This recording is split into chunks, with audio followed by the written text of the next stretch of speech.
Greetings everyone, and a very warm welcome to World Speech Day Women's second anniversary and second International Women's Day event.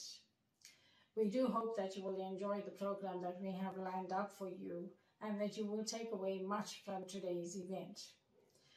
World Speech Day Women began 2 years ago when World Speech Day launched the World Speech Day Generation Equality podcast series in support of the United Nations 12 Small Actions campaign.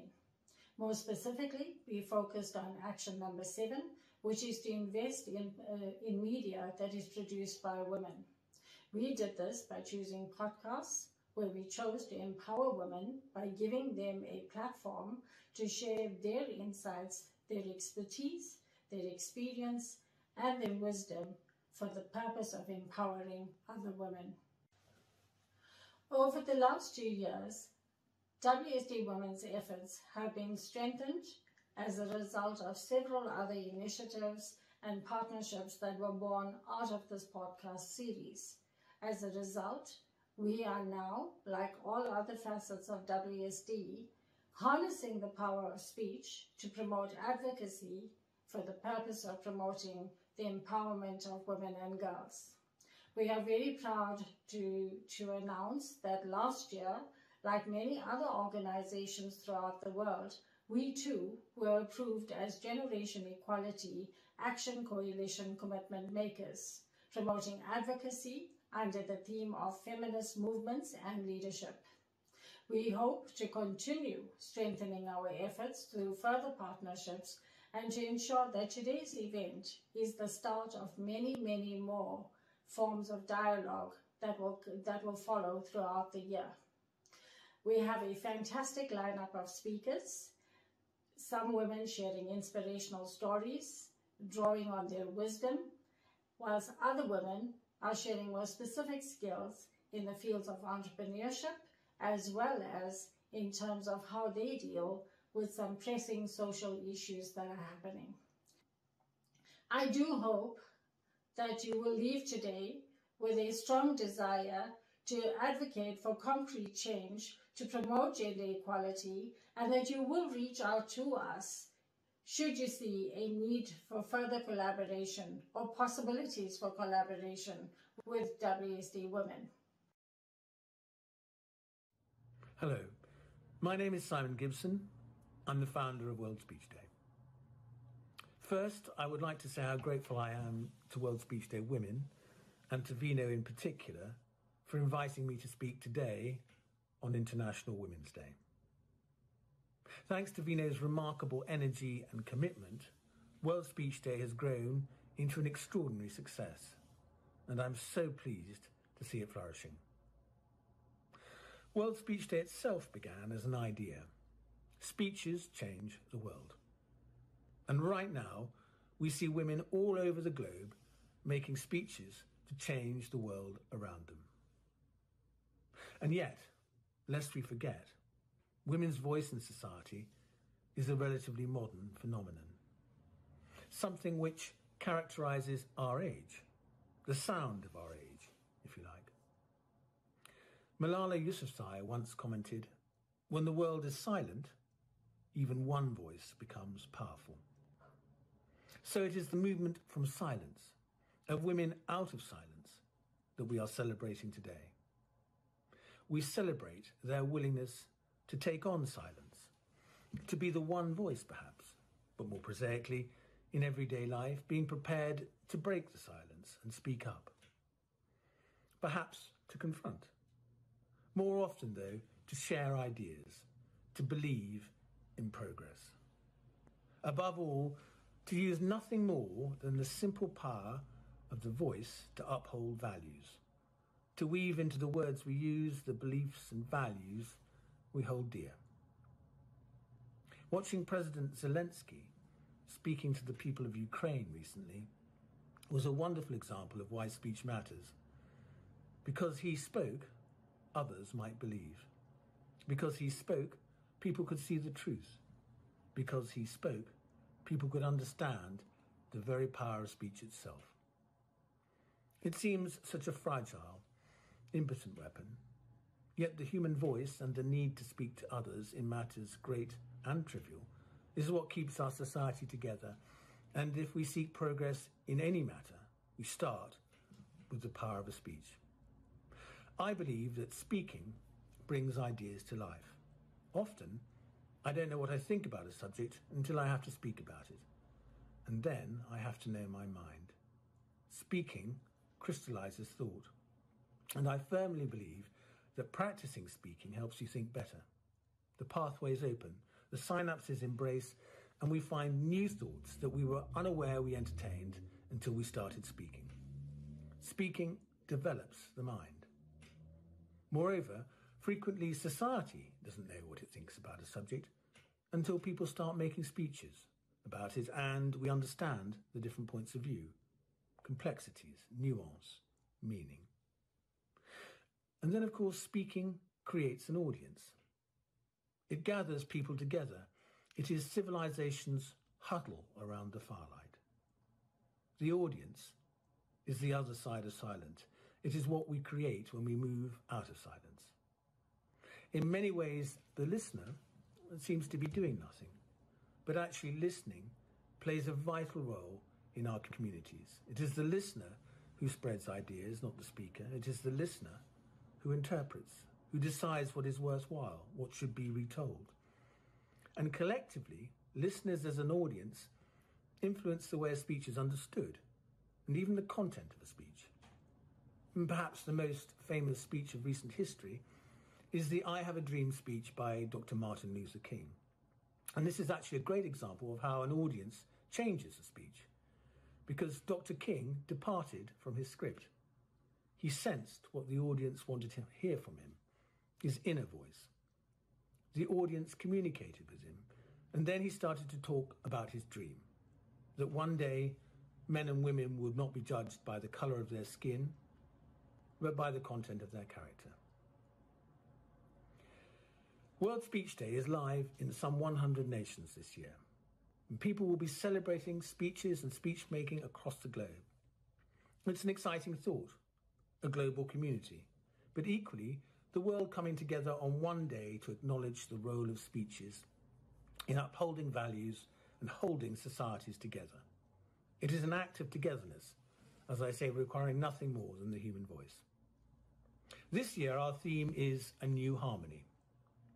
And one might think with the events of recent days that a theme involving the notion of harmony might be somewhat ironic. But I think actually it shows how crucial it is that we do find a new harmony. The pandemic taught us that this is one world, and we face common challenges. We share a common humanity. We are global citizens. In some respects, harmony seems like a soft word, a word that no one can disagree with. But in fact, harmony is a radical word. It requires courage and innovation. If we are to find solutions to the extraordinary challenges of our age, or indeed the huge opportunities presented by new technologies, we need a new approach. The old divisions won't work. The tasks are simply too great.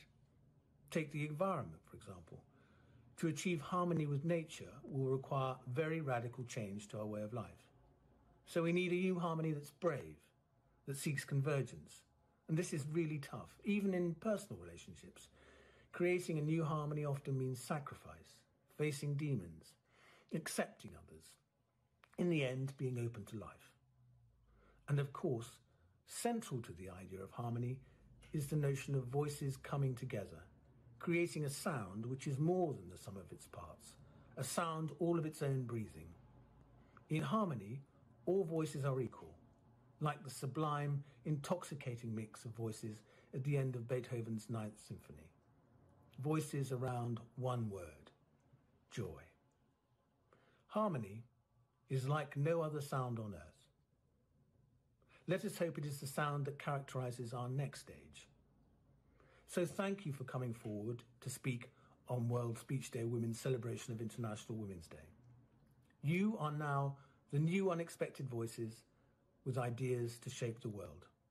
Thank you very much indeed.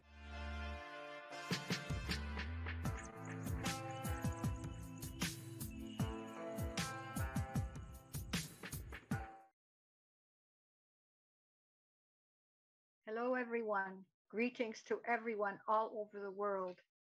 Particular thanks goes to Vino Pillay for making this event possible. Today, we are celebrating International Women's Day in 2022. Here is the title for our speech, and it's based on how we get together as human beings. And so the title is Holding Hands Together. What have we learned this year so far?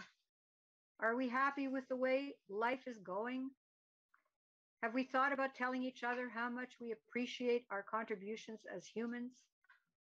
Have we looked at our own or others' pets and made them feel valuable by stroking their backs and talking to them with love?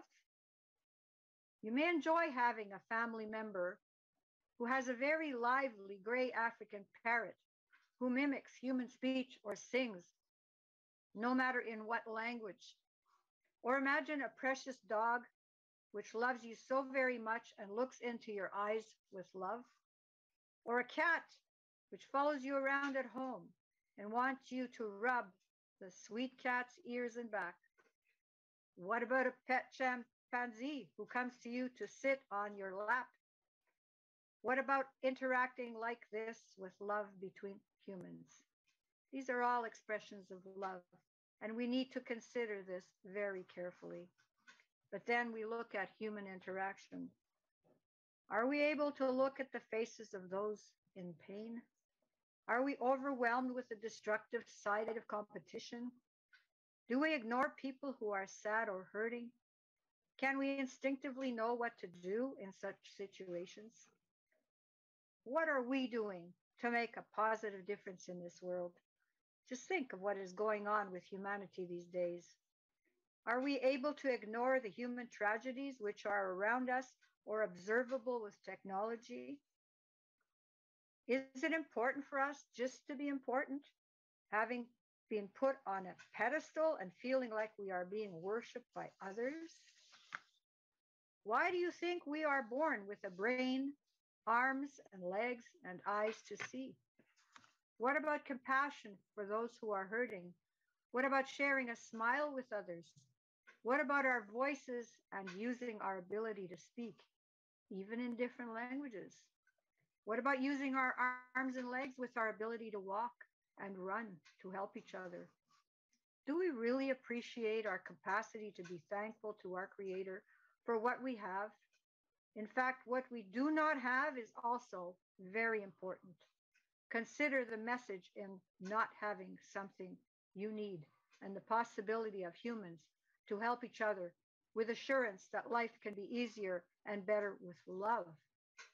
Therein lies a very important question, and that is connected to learning. However, if humans are sitting on a proverbial throne while watching others in pain, it is really the worst possible demonstration of human behavior. Just think of animals which protect each other and display their affection for each other. What can we learn from them? All of this and more are the gifts of life and happiness for humans and animals. There is an important message in there too, don't you think? Consider the universe, the bigger picture there, and all that we still do not know. When you think of the way some of us treat other humans and animals, such atrocities are beyond our comprehension. But going back to what we are equipped to do, the thought of holding each other's hands and being partners, this action can express the greatest gift for our humanity. At least it's the start, right? Now, going back to basics. We ask, why are humans and animals built in a certain way? Is it not because we must be able to collaborate together in many ways, starting with the process of bringing each other into the world? Again, this situation cries for human contact and collaboration. Well, we then must celebrate our ability as humans to collaborate with our Creator, to follow the road of creation and healthy survival. This we can only do effectively if we have and exercise our love for others, irrespective of our gender and our human differences. And this also applies to other creatures on this earth. We have been treated with attributes of intelligence, and the ability to live and grow in goodness, kindness, and with the wisdom and capacity to learn and make a difference in the world. We are also able to be there as living creatures to participate in the process of living and sharing. What does all of this mean to us? We take so much for granted. We often do not see or recognize the gifts we have been given to show us that we are actually capable. So imagine we can be thankful for what we have been given without having earned any of these amazing gifts. Hence, there is a message in all of this. Competition has its benefits and challenges. However, if we think only about being better and more important than others, we need to carefully reflect on this. We were not born with a perfect sign on our foreheads, and there seems to be a very important reason for this. We are not perfect, that's for sure. This situation is easily understood when we look at the process of our personal development. From the time of our birth, we hope to learn from our caregivers how to live a normal life. So until the end, we will expect to have lived our lives with hopes and objectives in line with our expectations. So we owe much to our Creator for giving us life and opportunities to grow and mature and live a decent life. This awesome nature of creation and of living is a remarkable process which is way beyond our human understanding. We are all different in many ways, but the process of living and making this a better world requires more from us, including collaboration and caring for others. If we think carefully about our human characteristics and how life began, we will realize that we also need to contribute to the overall process of life and effective living. Don't you agree? With a huge thank to our Creator for being placed on this earth, we now have the responsibility to help make this a better world going forward. We must recognize the many gifts we have been given, which brought us here, and the amazing variety of human and other creatures, without which there would be nothing for us to realize. Hence, we must forget the tendency to treat people with prejudice applied to those who are seen as being somewhat different. We are not the Creator. We are all here for a reason, and it is our mission to find out where we all fit in the best ways to help make this a better world. So can we hold hands and apologize to each other for our misunderstandings? Can we give others our kind words for hope and personal success? Will we have honest smiles on our faces, awaiting the amazing adventures of a life worth living for the common good? Imagine what is really possible.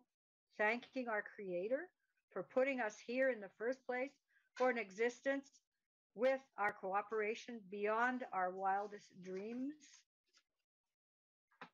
However, with all of our concerns and some great successes, we still have a long way to go as human beings.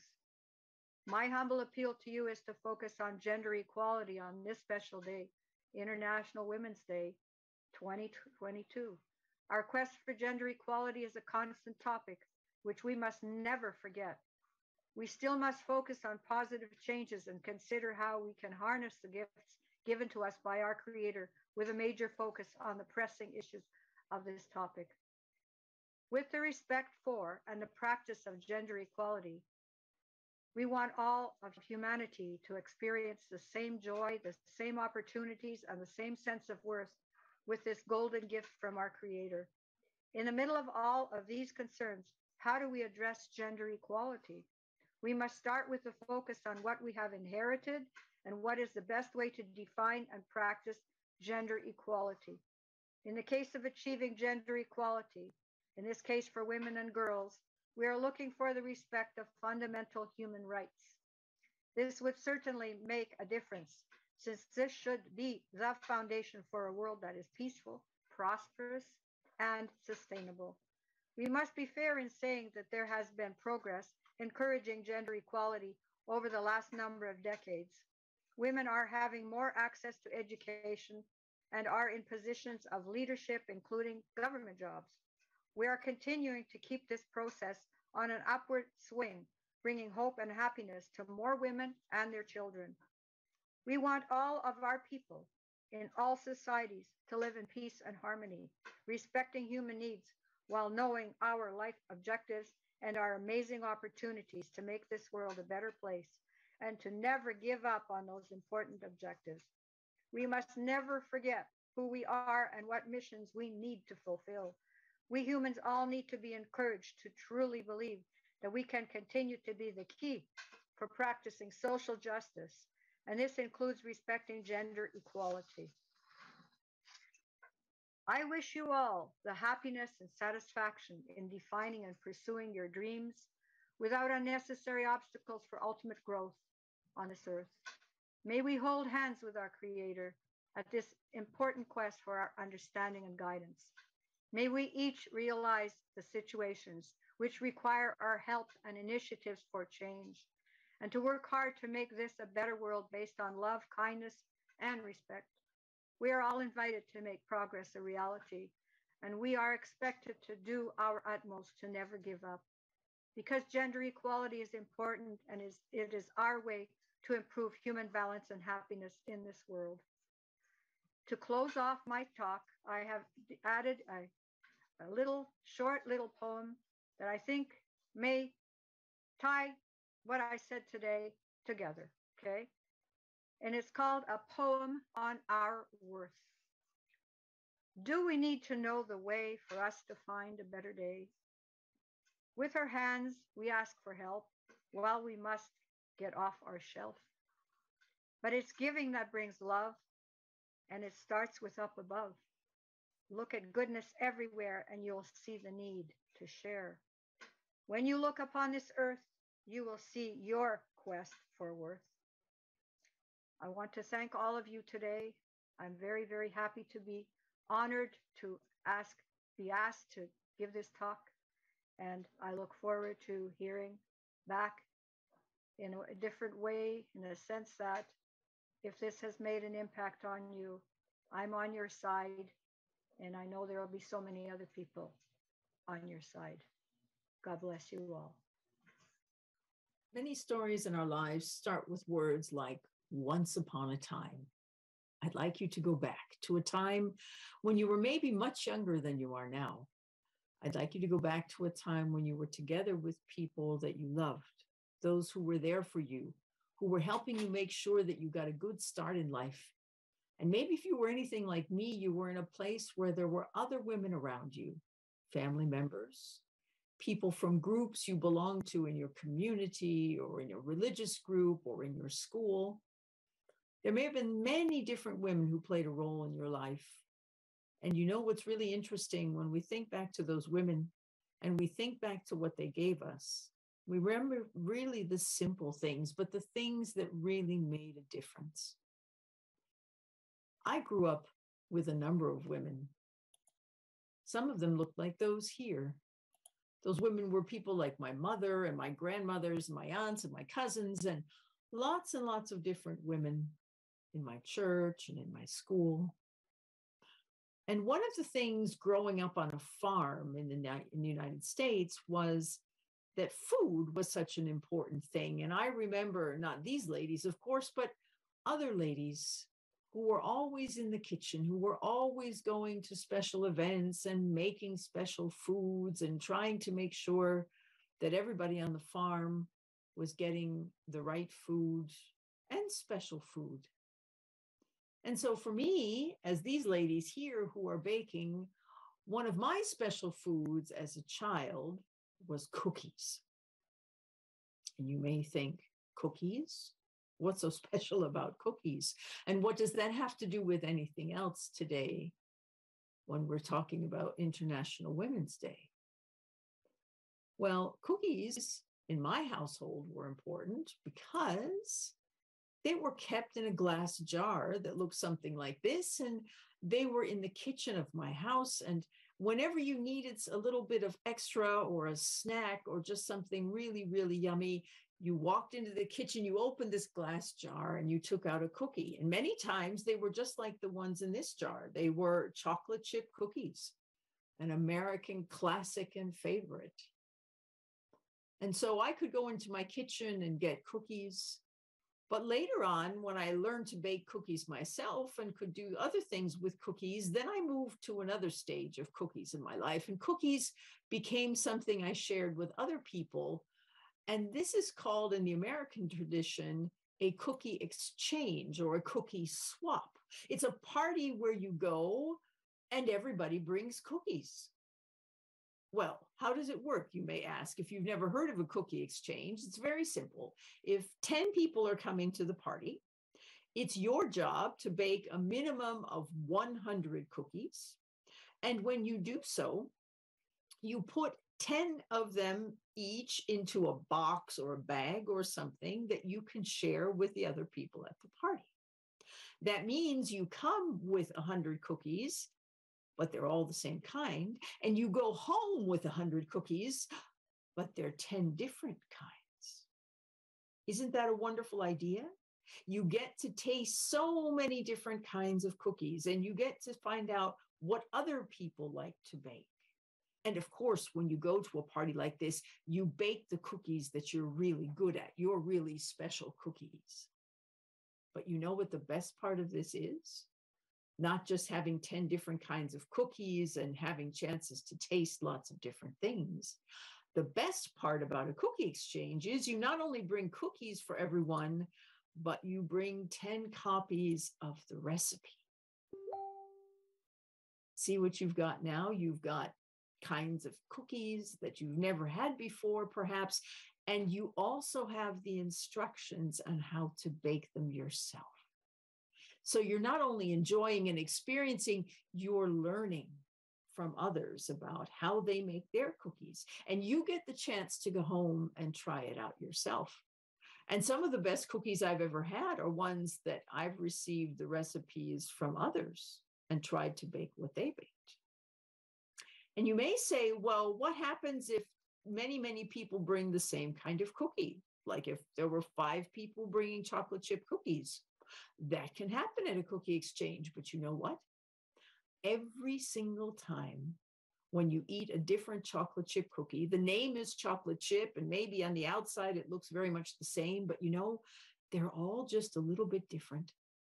They have this wonderful consistency or some special ingredient or just something about them that makes them different from all the other chocolate chip cookies you've ever had. And you know, that was what was important. They were original and they were unique, even if they all had the same name. So what does this have to do with us as women today, coming together in our world to celebrate ourselves and each other? What does that have to do with a cookie exchange? Well, see, I think although we love doing cookie exchanges, maybe it's time for us to be exchanging other things. Our values, our experiences, those things that we have from our lives that we can give to others, and that we can write down and put in a place where other people have the chance to get the support and the insights and the wisdom and the inspiration and the encouragement to move forward, because it's not always easy by ourselves. But we don't need to know how to do everything alone. And there are lots of people who can provide us with recipes that help us make us better people and make our world a better place. So why am I sharing this with you today?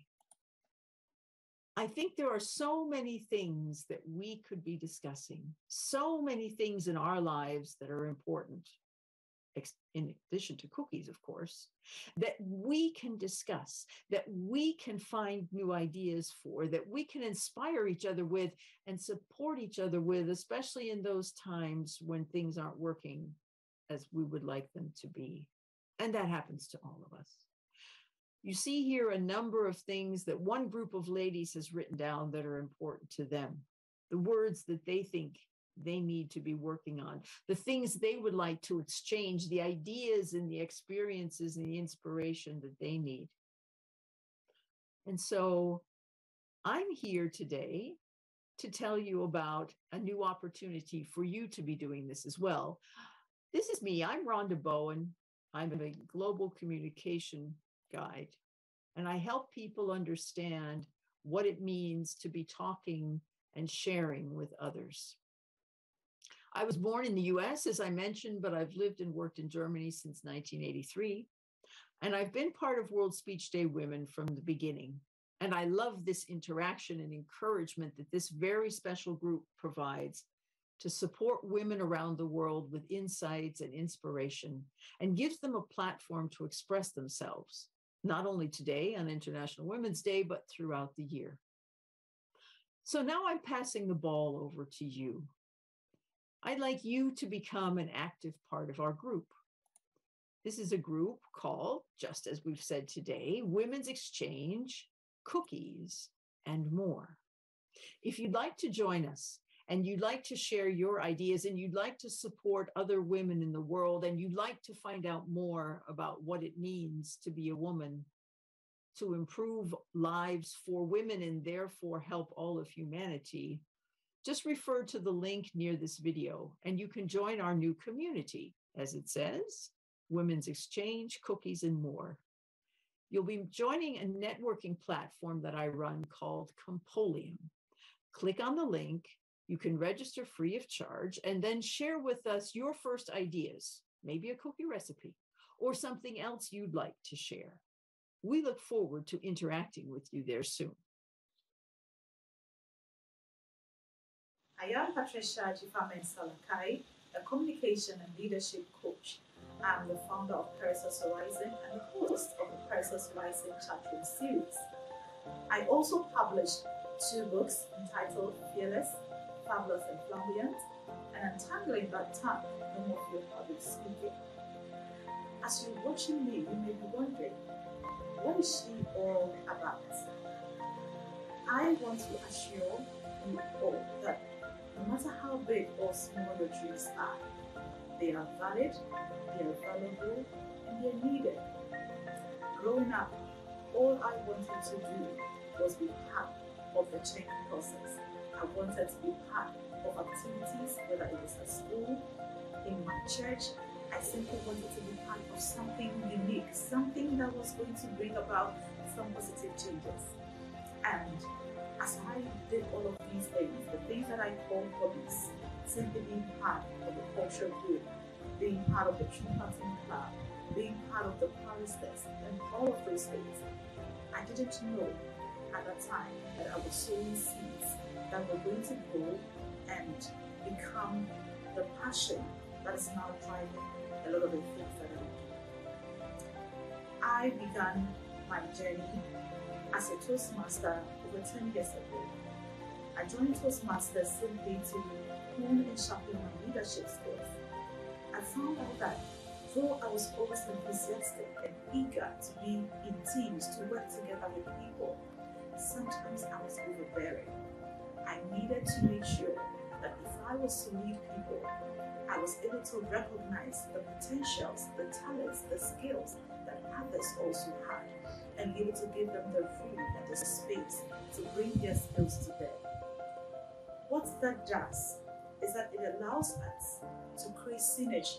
It allows us to have inputs into all of the things that we're doing and make it even better. The results and the outcomes and the outputs that we're looking for becomes better. I mention all of these things because professionally, I am an administrator. As administrators, we're looking out for what goals we want to achieve at the end of the year. What are the goals that we want to achieve in 5 years? We set strategic plans. We coordinate, organize. We work towards finding improvements. Having all of those total quality management inputs and making all of those goals come out. And what are those goals supposed to achieve? They're supposed to impact the lives of people. They're supposed to impact businesses, impact nations, impact our society positively. And so I want you to look at all of the things that you currently do. When I coach and mentor people, I help them to aspire for greatness. I help them to keep scaling higher heights. Because without taking these basic steps, those simple steps, without connecting to the things that you are already good at doing, and refining it so that you can use it better and use it together with what others also have, and be able to come out with something concrete that would make a difference in the lives of others, you wouldn't appreciate the value you bring to the table.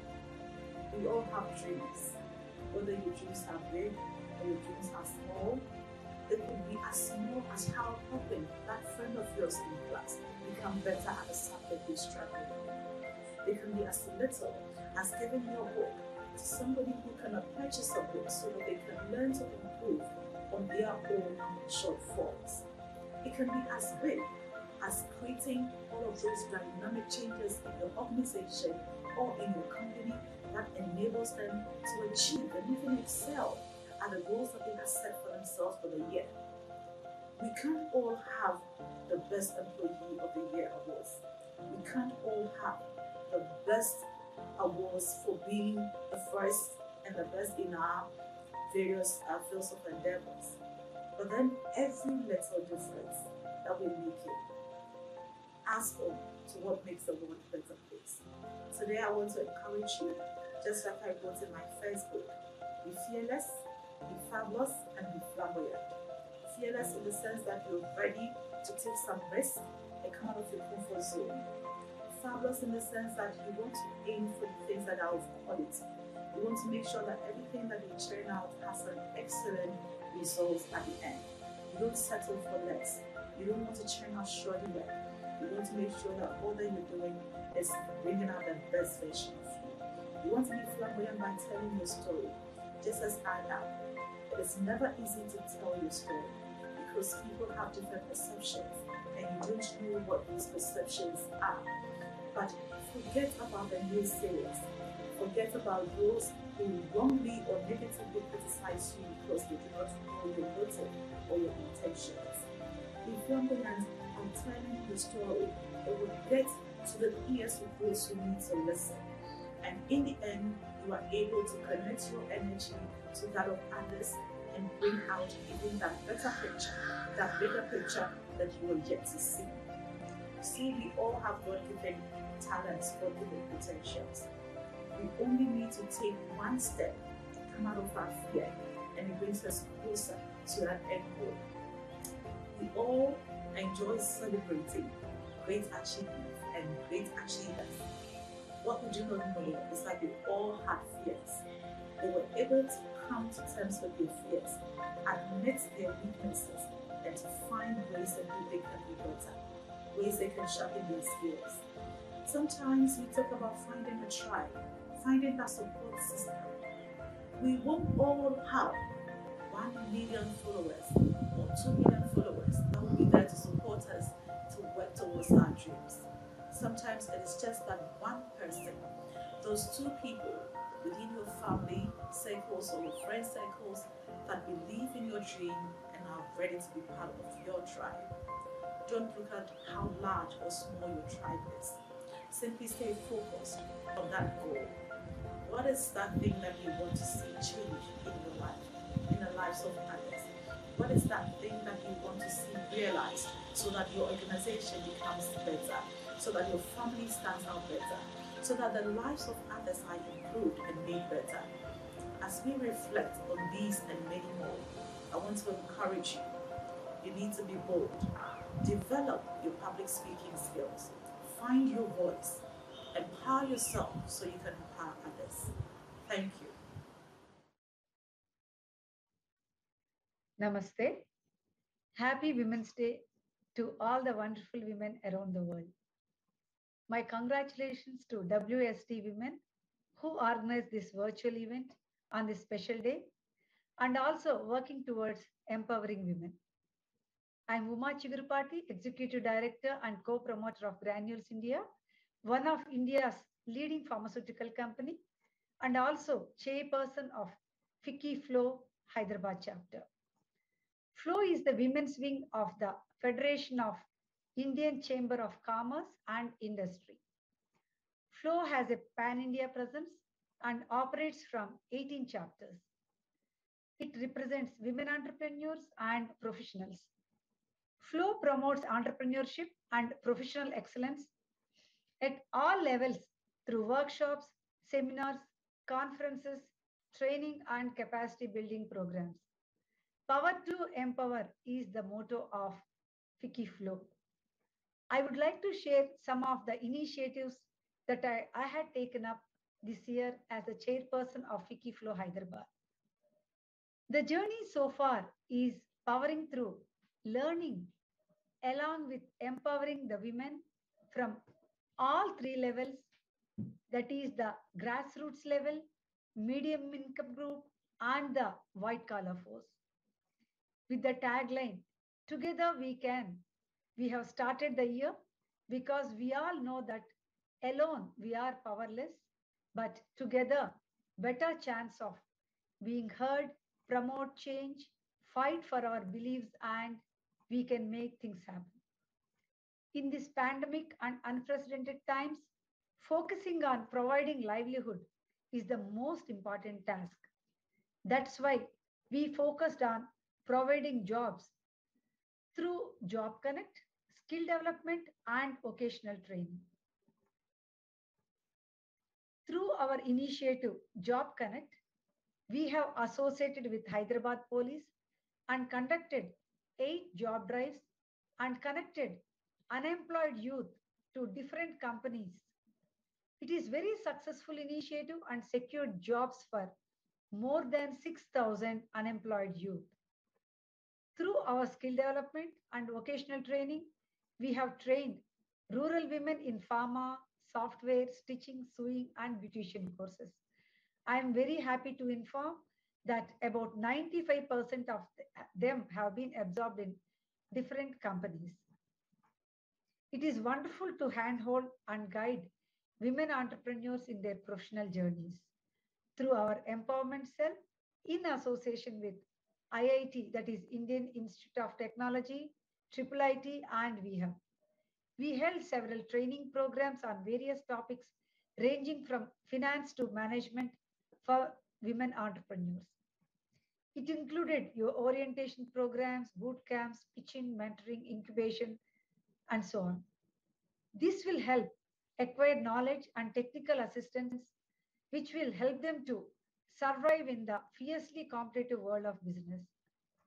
Another initiative which gave me immense satisfaction is our education program for girls from rural government schools. We have conducted training programs both virtually and physically in communication skills, spoken English, etiquette, nutrition, personal hygiene, and yoga. These programs, especially the virtual ones, proven very beneficial because it engaged the young students during the lockdown period. During the second wave of COVID, upon the request of District Collector of Narayanpet, we had sent few truckloads of food materials to the district, which was distributed to the single mothers who lost their livelihood during these times. We gave a lot of importance to health and fitness and conducted many fitness initiatives like runs, yoga, meditation, chakra healing, Pilates, and aerobic sessions to the members on regular basis. These sessions continued even during the lockdown period virtually. They definitely help the members to keep themselves active, positive, and in good spirits during these uncertain times. Handlooms and handicrafts make an integral part of India's rural economy. 60% of this industry is dominated by women. We had taken many initiatives to promote handlooms and handicrafts and provided direct market facilities to the weavers and artisans to sell their products. These are few initiatives which I was implemented in the past 12 months of my tenure as FICCIFlo Hyderabad chairperson. Thank you so much and namaste. Namaste. Greetings on International Women's Day 2022. Thank you to Vino, Pillay and World Speech Day South Africa for the opportunity to give this presentation virtually on the second year of the World Speech Day Women. What I'll be talking about and showing you is Ikebana, which is the traditional Japanese art of flower arrangement, where we use fresh leaves and flowers to recreate nature, put it into your container, make it live in your container, and spread peace and nature's beauty all around. Ikebana, interestingly, has a connect through India with Buddhism. When Buddhism spread from India to Japan, the custom of placing floral offerings in the shrines in Japan evolved over the centuries into an art form called Ikebana.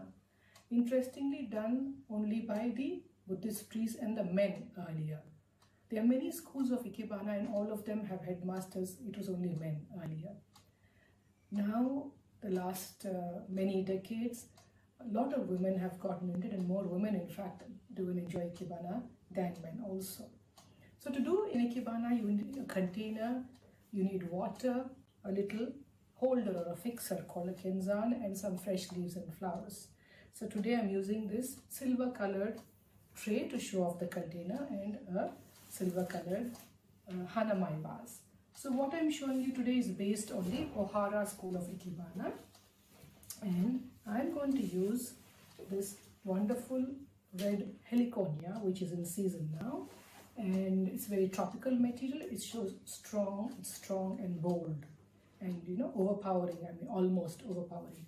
So I'm going to use this. I'm going to give it a little cut, and this is going to be my area here on one side, which is leaning slightly this way. It shows a strong sense of probably the gender which is usually more dominant. But here to tell you that women can play an equal role, whether it is in the workplace or whether it is in the home or in any front. And though they are they're more slender, they are graceful and they're elegant, and you can work and make your way up to be standing on par or working along with the other gender and making a place for yourself. You can become much taller, take up leadership roles, guiding everyone around you, and make your mark in whatever you are doing. So this shows both the genders, and though this is a strong gender, how you can rise gracefully and elegantly and make your way up very quietly without really stepping on anybody's feet, but you can very nicely make your way up, and you're equally capable of being a leader also. To complete this Ikebana arrangement, which is based on the hanamai style, I'm going to use a few pakis, so the yellow beautiful flowers, along with the broom grass and the heliconia, a little bit on either side.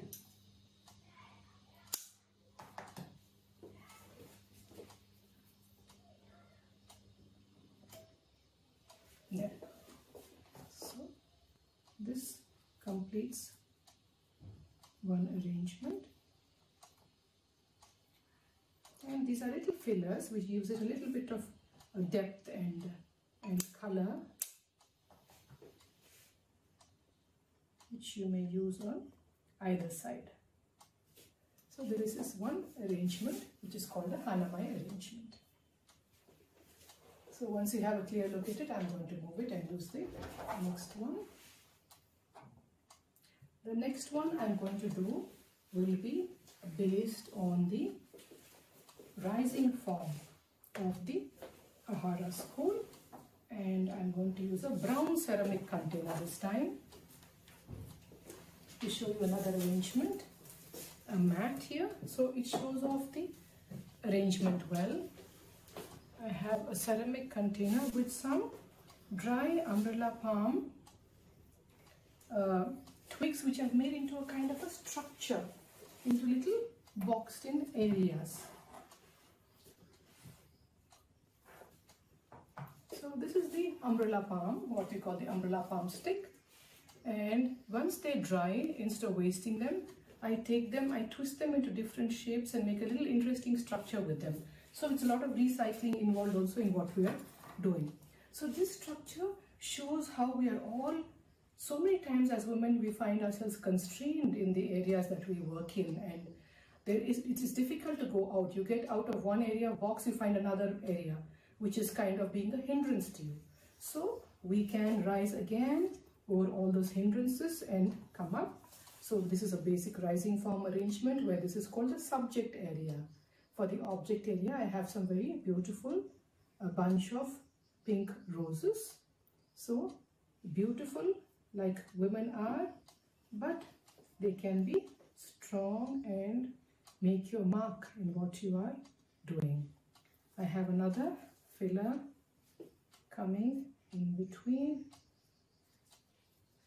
showing a bright spot of color here, connecting the subject area and the object area well. And I can put in another touch of color, and I can have that on either side. You can have it come out this side, or you can have it come out on the other side.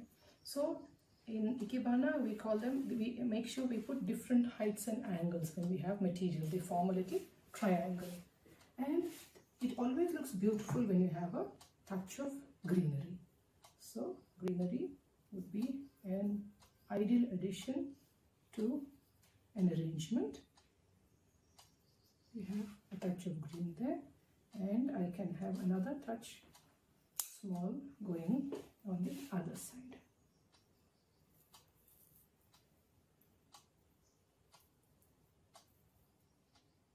Forming a small triangle like that.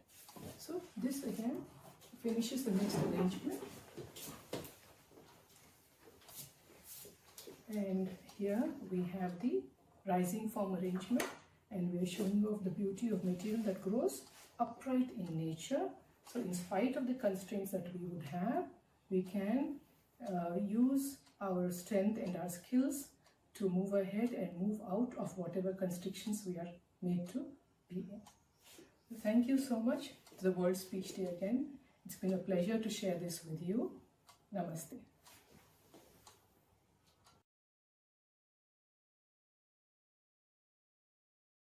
Feminism isn't about making the women strong.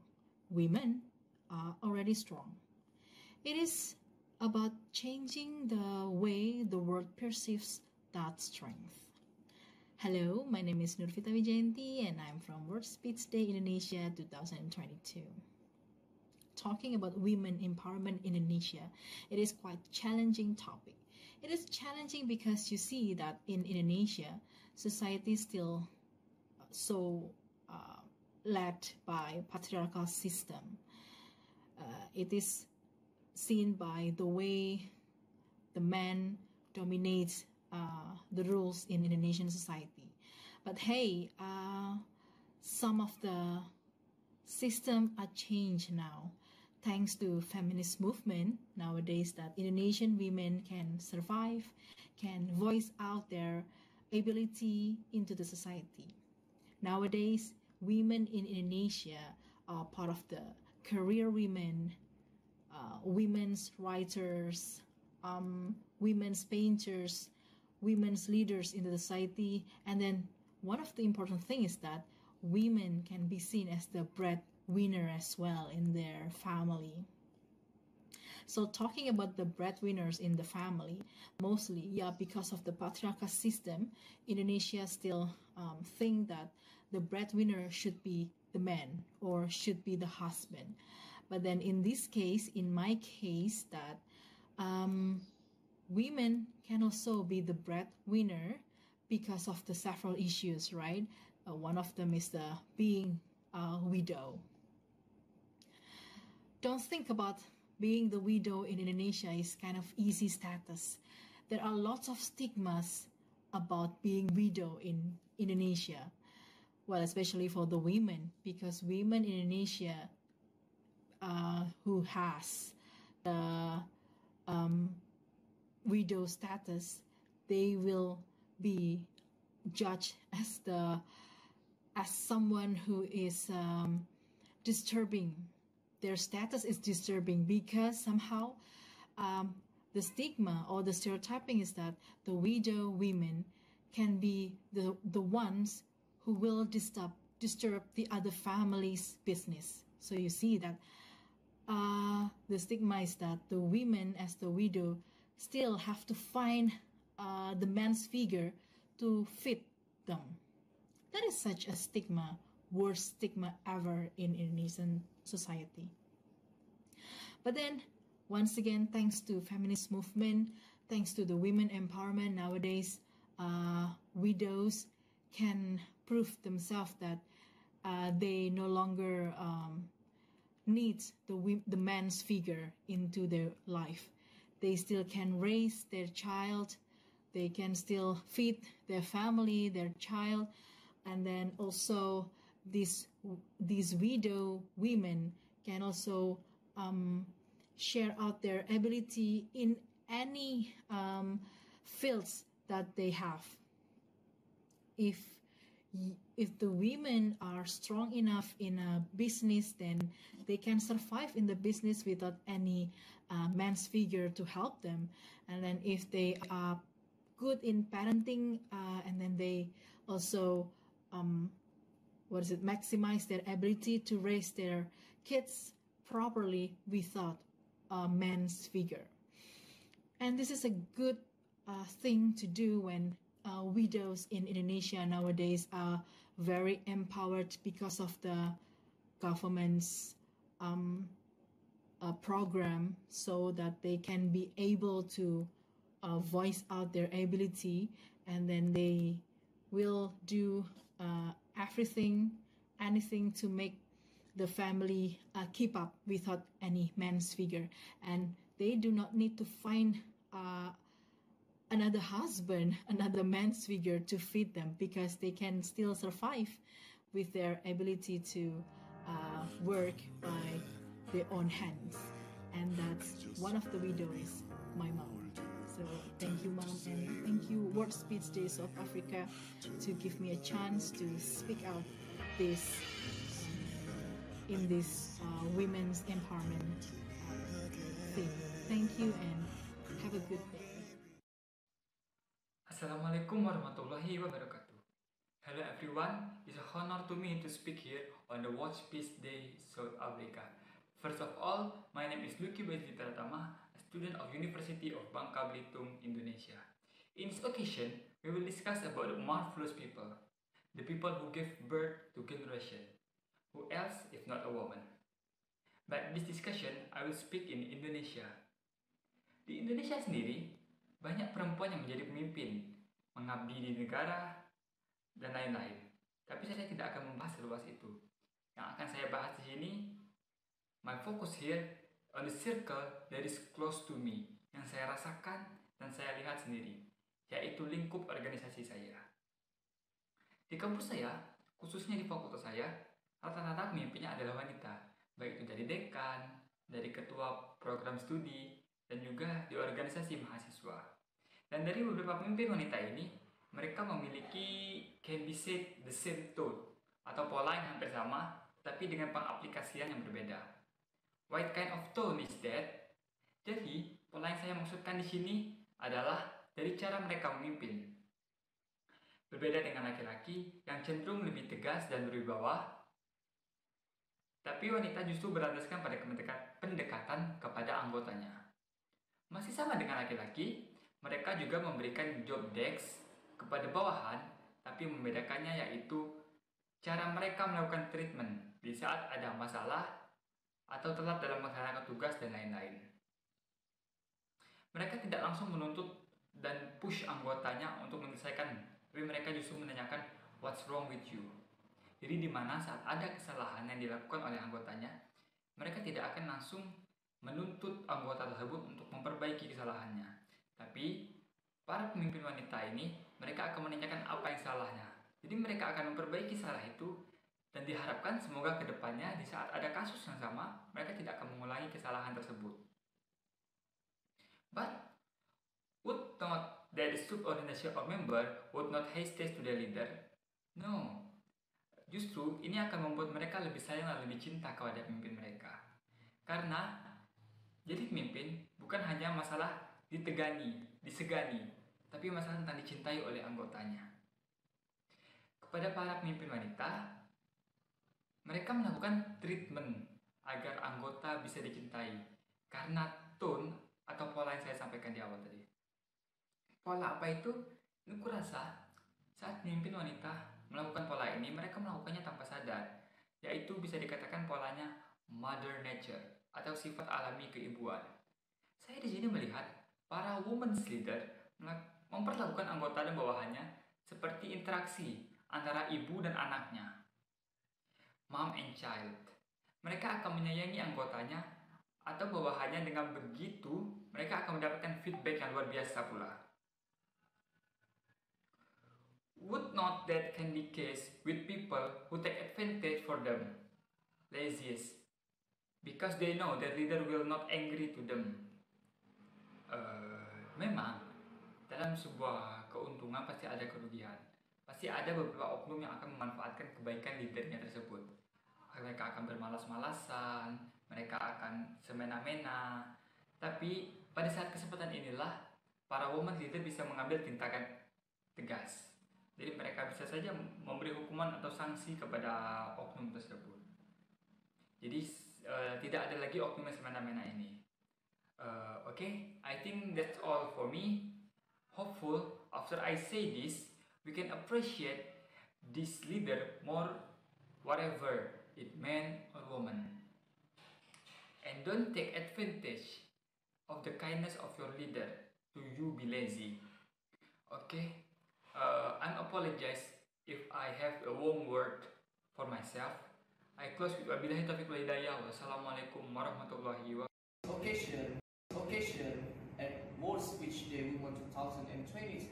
First of all, as a man, I would like to apologize to all women, including my grandmothers, for what we have done, our grandfathers have done intentionally or unintentionally.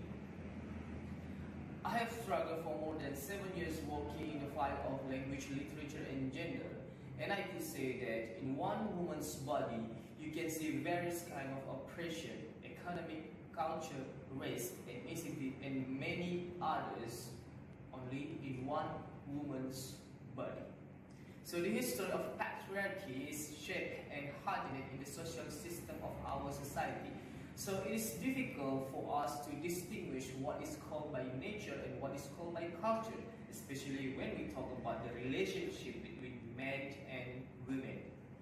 In the Eastern society, especially in Indonesia, cooking, doing laundry, cleaning the house, taking care of kids are considered as women's duties. I remember when I attended an event entitled Women's Power around 2019 in Bangka, Belitung. The speaker at the event said to the career women who were coming at that time, they should not be complaining about their condition. Actually, they complain about their condition. They have to work to make some money, and then they still have to do the homework. For example, doing laundry, the cooking, cleaning the house, taking care of kids, and etc. So the speaker said, instead complaining about their condition, that they have to work in public and domestic area, they have to be proud because it means that they are multitasking women. They can complete their duties like cooking, doing laundry, cleaning the house, taking care of kids. Then after that, they can still earn some money for their family. So from that case, what was the big problem? The big problem is the way of thinking. So the speaker made them think that doing laundry, cooking, cleaning the house, taking care of kids are women's duties by nature. But actually it is not. Something that we could say by nature cannot be transferred so easily to other people.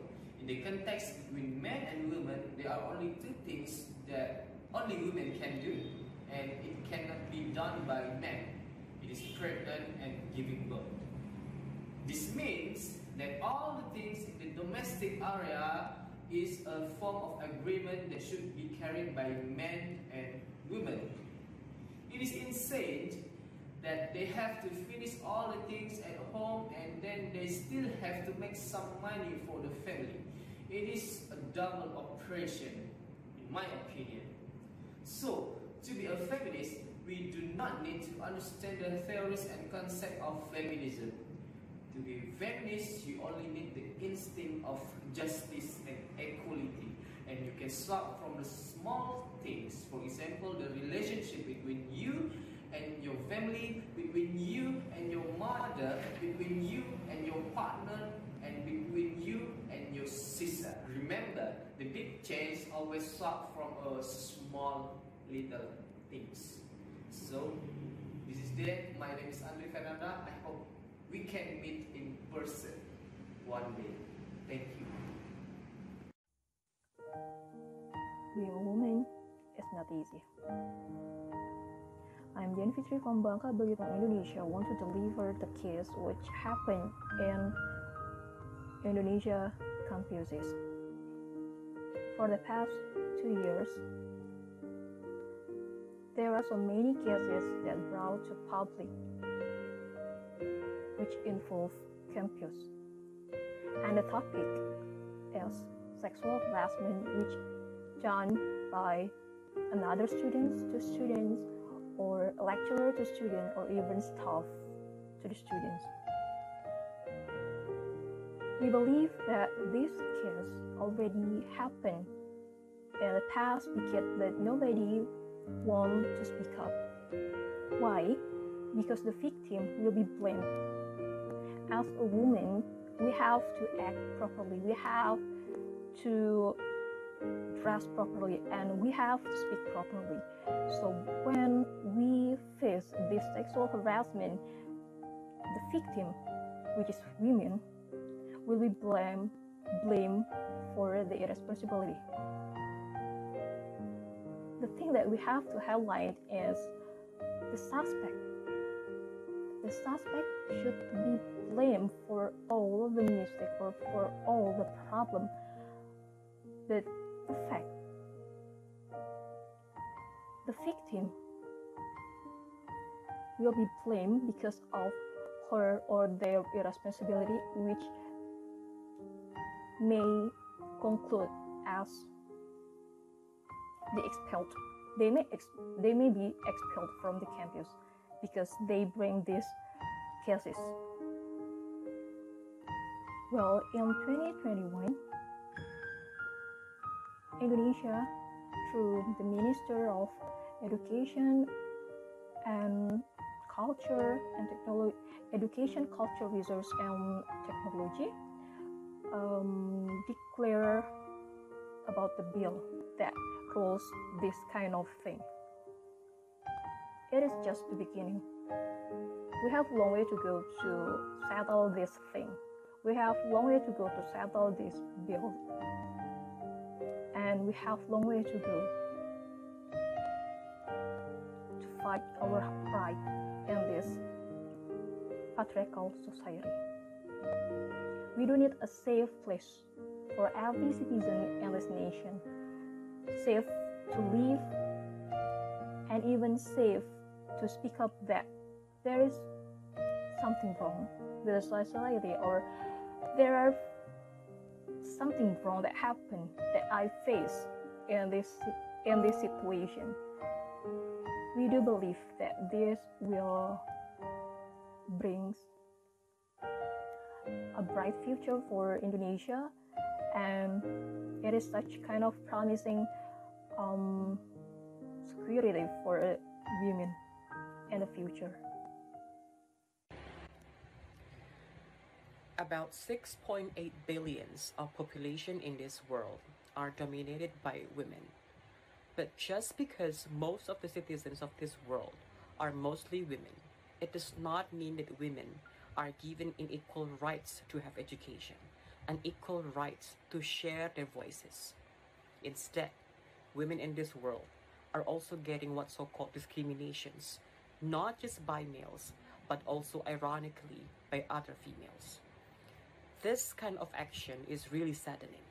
This kind of action is also heart-wrenching. It's simply because how can women show such action of discriminations and show such impartiality towards other females? This action must be stopped This action must no longer be perpetuated. Today, I am Sandy Ferianda. I'm going to be talking about why women should empower each other and how can women empower each other. The issue of women empowerment has been a quiet discussion, not just in my country, but also in all around the world. But this kind of issue, that is the women empowerment, is a never-ending issue discussed by many people around the world. It's simply because women do not have or do not possess what's so-called the action or the value of empowering each other, or even realizing to be the empowered ones. I think there are going to be two kinds of focuses. Why is it going to be so? First, women needs to empower each other. It's simply because women are the ones who contribute a lot to this world's changing, to this world's development. What does it mean? Supporting women or supporting each other simply means or simply creates the better future of this world. Supporting other women does not simply or does not necessarily mean that women are put above the men. It does, or it hence creates what's so-called gender equality, in which it will take lots of effort from women to make it a success in the future. Second of all, the issue of women empowerment can also be diminishing all types of women discriminations that has happening in this world. It's simply because one of the set factors, that is, one of the agents who does the discrimination is the young women. And the impact of the discrimination is also impacting the young women as well. This is so saddening. This is so realistic. Why? Simply because young women should be the future leaders of this future of the world anyway. They can be leaders. They can be heroes for their own community. Then how can women be empowering each other? Or how can the women empowerment is carried out by other women? There are simply three things in my opinion. First thing first, show up your actions. Whenever, for example, you see any types of discriminations happening around you, be brave. Be brave to loud your voice. Be brave to increase the volume of your voice that you don't agree, that you disagree with any kinds of discrimination, and instead show your support. Give your support to the ones who get the discrimination's action. Second of all, give opportunities. As long as you can open opportunities or chances to other women, they can feel valued and they can find value in themselves. Last but not least, one of the important key factors of empowering women is by encouraging other women as well. By encouraging women or by encouraging each other, meaning to say that you are going to help each other. You are going to provide push. You are going to provide support for them to actually find the potential in themselves. Lastly, at the end of the day, when women can feel what they can feel about the women empowerment and also how they can feel that they are the empowered ones, I believe that there are going to be impacts for women as well. First, their voices can be heard. Second, their existence will never be questioned. And finally, they will feel needed. Thank you very much.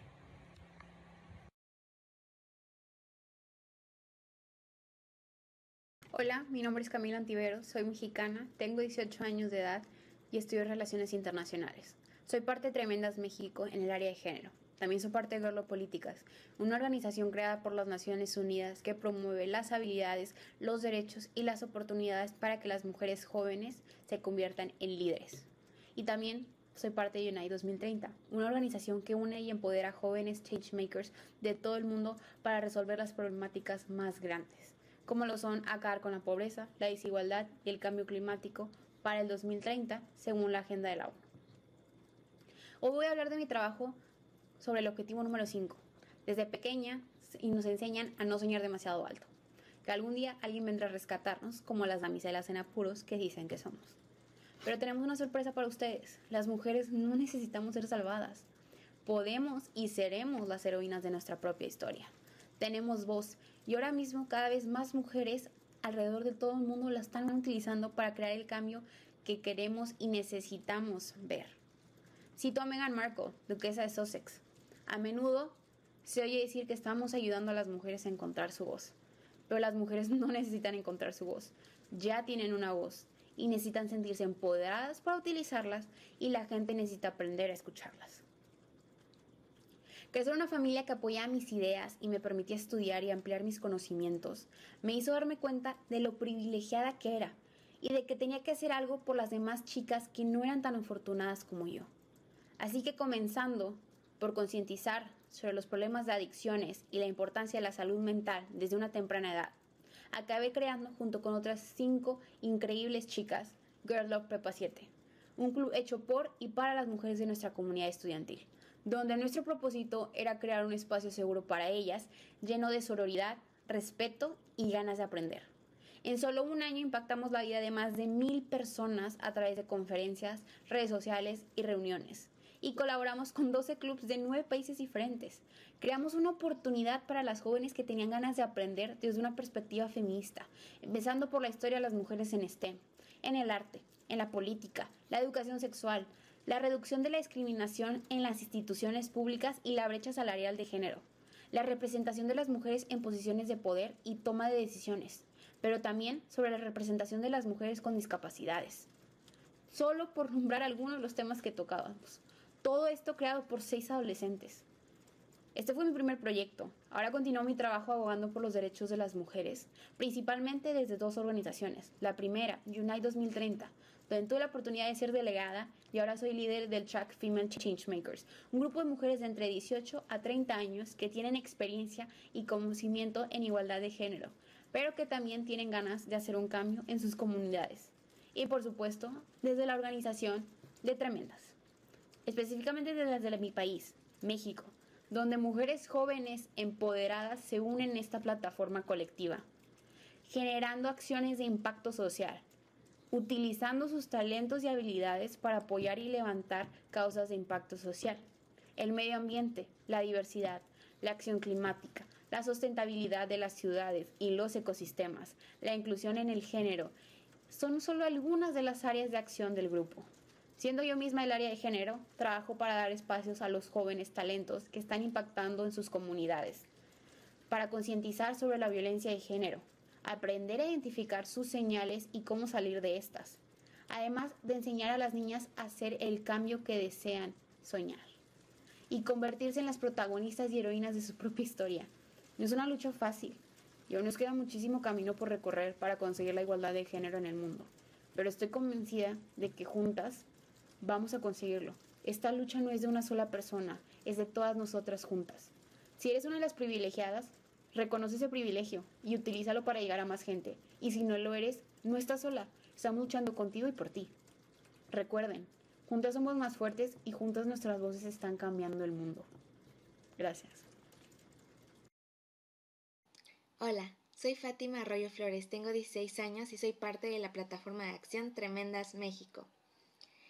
He participado en varios cursos, foros y congresos de liderazgo juvenil y realizado proyectos para la capacitación de la agenda ODS, enfocándome en los ODS números 5, 3 y 10 en mi ciudad. Desde 2020, un año que cambió la perspectiva mundial en varios aspectos, me pregunté, pensé y reflexioné. ¿Quería yo hacer un cambio? Quería conocer más de las limitantes y por qué no todas las niñas jóvenes o mujeres tenían el acceso a la educación en línea que yo tenía. La salud menstrual y el poco acceso a los productos de higiene. Comencé a analizar estos diferentes contextos y me percaté que siempre habíamos tenido y hemos estado creciendo, viendo una desigualdad de género desde muy pequeñas. Y que esa venda en cada niña o mujer no nos permitía ver lo que realmente sucedía o pasaba. O sucede. Los Objetivos de Desarrollo Sostenible reconocen que para avanzar hacia la igualdad de género es necesario mejorar el uso de la tecnología instrumental, en particular la tecnología de la información y las comunicaciones, para promover así el empoderamiento de las mujeres y de niñas. En el contexto actual, reducir la brecha digital de género se plantea como una necesidad para que las niñas y mujeres, jóvenes o adultas, mejoren su acceso y el aprovechamiento de las nuevas tecnologías para mejorar su calidad de vida. En México, se estima que de los 84.1 millones de usuarios de Internet de 6 años o más captados en 2020, hay una diferencia de 1.4% en el acceso a este servicio. Esto con respecto de la distribución poblacional por sexo. Entonces, ¿qué hay que hacer para reducir la brecha de género?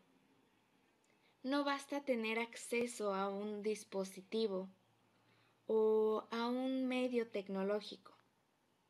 Es necesario contar con estos conocimientos, contar con esa seguridad, esa confianza que nos brinda la educación, el acompañamiento y el apoyo.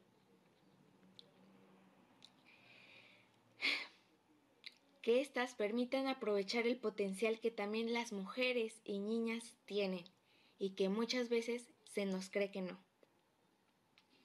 Esto así, sirviendo como herramientas para emplearlas en el empleo de las mujeres, la libre expresión, la educación y el arte. Cuando conocí Tremendas México, me aterraba el querer compartir mis ideas, mis proyectos. Al ser una chica de 15, 16 años, pensaba que nosotros como jóvenes no podíamos hacer nada. Y no, ahora sé que podemos hacer mucho más. Cuando generamos estrategias y somos escuchadas en estas plataformas, como lo es Tremendas, creamos y ayudamos a las niñas a impulsar esos talentos que cada persona tiene y que nos impulsan a querer impactar de alguna u otra manera, ayudando a reducir las inequidades y a empoderar a niñas en diferentes áreas como STEM, medio ambiente, salud, arte, comunidad y sociedad, entre otras. Desde la distancia, desde un post, desde un taller gratuito, corrigiendo paradigmas equívocos que no nos dejan avanzar y, por supuesto, poniendo esta conversación en mesa de las instituciones, organizaciones o desde nuestra trinchera, compartiendo con nuestros amigos, familiares, llegando a esos sitios y poniendo demasiada atención, pues la igualdad de género será el abrepuertas de un mundo más progresivo para todos y todas. Hola, me presento, soy Karina Vázquez, tengo 23 años, soy del estado de Yucatán y actualmente estoy cursando la carrera de medicina. Me considero una persona activista, feminista, que lucha desde sus trincheras y que está 100% convencida que pequeñas acciones que nosotros realicemos podremos generar grandes cambios. He estado involucrada en el activismo durante ya 4 años y voy a cumplir un año de pertenecer a la plataforma de Tremendas México, en la cual colaboro en el área de género y en el área de salud y bienestar. Hablaré sobre la igualdad de género. Este ODS tiene como objetivo o meta lograr la igualdad de género y el empoderamiento de niñas y mujeres. La promoción de la igualdad de género es esencial, es imprescindible para que se genere el respeto y se den a conocer los diversos talentos que existen en la sociedad y se pueda gozar de una vida realmente plena. Por eso considero de total importancia generar información accesible para que todas, todos y todes adquieran conciencia que esta es una verdadera problemática que se encuentra a nuestro alrededor, ya sea en menor o mayor medida esta brecha se encuentra presente. Toda esta información estoy segura que generará un impacto positivo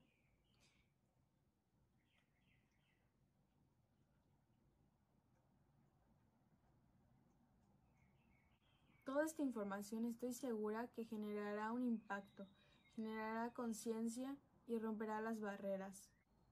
Todos debemos de tener las mismas oportunidades, los mismos derechos, los mismos tratos en cualquier situación que nosotros nos encontremos. todas, todos, todes debemos tener los mismos tratos, los mismos derechos, las mismas oportunidades en cualquier situación o espacio en el que nos encontremos. Desde mi experiencia, yo he vivido esta desigualdad en mi entorno escolar y les invito a alzar la voz. Yo sé que da miedo, que es complicado, pero solo así podremos dejar un espacio seguro, un espacio diferente para las futuras generaciones. Y también les invito a no ser parte del problema, sino de la solución. Gracias. Hola, ¿qué tal?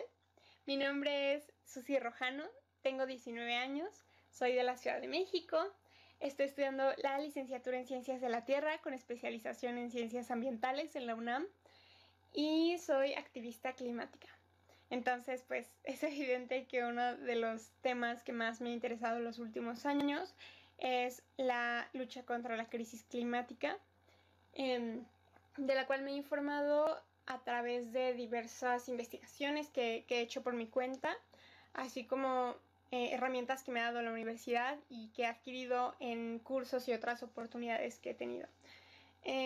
Actualmente formo parte de la plataforma de Tremendas México en el área de medio ambiente y también formo parte de otras organizaciones como Viernes por el Futuro, SOEMA, Fuego Verde, Climate Science, Climate Reality y otras que también buscan mitigar el cambio climático, y también algunas por la lucha por la igualdad de género, como algunos clubs de Girl Up. Ahora voy a hablar un poco acerca de lo que es justicia climática y por qué es importante abordar el tema de la crisis climática desde esa perspectiva. Para empezar, creo que no es un tema muy hablado. Casi siempre que se habla de cambio climático se hablan de acciones individuales, que aunque es un tema muy concreto, en realidad no es suficiente para terminar con la crisis climática porque no está terminando el problema de raíz. Porque la verdadera causa del punto en el que estamos en el cambio climático y en la crisis climática es una causa social. Porque es muy poco el porcentaje de personas que realmente tiene un impacto fuerte. Las 20 personas más ricas del mundo, solo las 20 personas más ricas del mundo emiten 8,000 veces más carbono que las 1,000 millones de personas con menos recursos.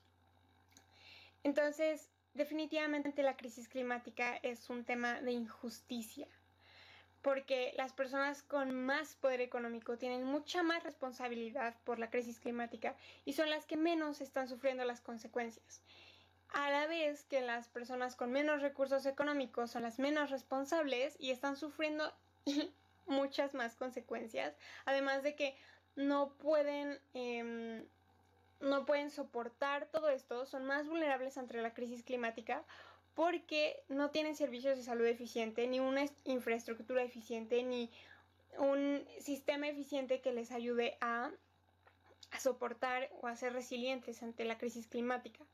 Entonces, definitivamente eso es la injusticia climática y definitivamente la crisis climática es un problema social. Y que sobre todo sufren las comunidades que han sido históricamente oprimidas a lo largo del tiempo. Es ahí donde surge la idea de que la verdadera solución ante la crisis climática es cambiar al sistema. Necesitamos un cambio sistémico, un cambio radical. La palabra radical viene de raíz. Necesitamos cambiar el problema de raíz y no solo por encima, y por eso es muy importante buscar justicia climática y cambios sociales, porque al final la lucha climática es una lucha de clases y necesitamos buscar justicia climática, sobre todo frente al sistema en el que vivimos. Ahora, la crisis climática es un problema complejo, porque la Tierra es un sistema complejo. Se requieren muchas soluciones a la vez, y por eso es muy importante informarnos acerca de este tema y buscar qué es lo que realmente puede ayudar a solucionarlo. También creo que es muy importante seguir tomando acción climática y, por supuesto, seguir erradicando y mitigando las prácticas que más afectan al planeta y también las que más afectan a la sociedad, porque al final esa crisis social es la que hace que exista más crisis climática. Entonces, pues nada, es muy importante empezar a informarnos, empezar a tomar esta información, digerirla, entenderla y actuar con base en ella.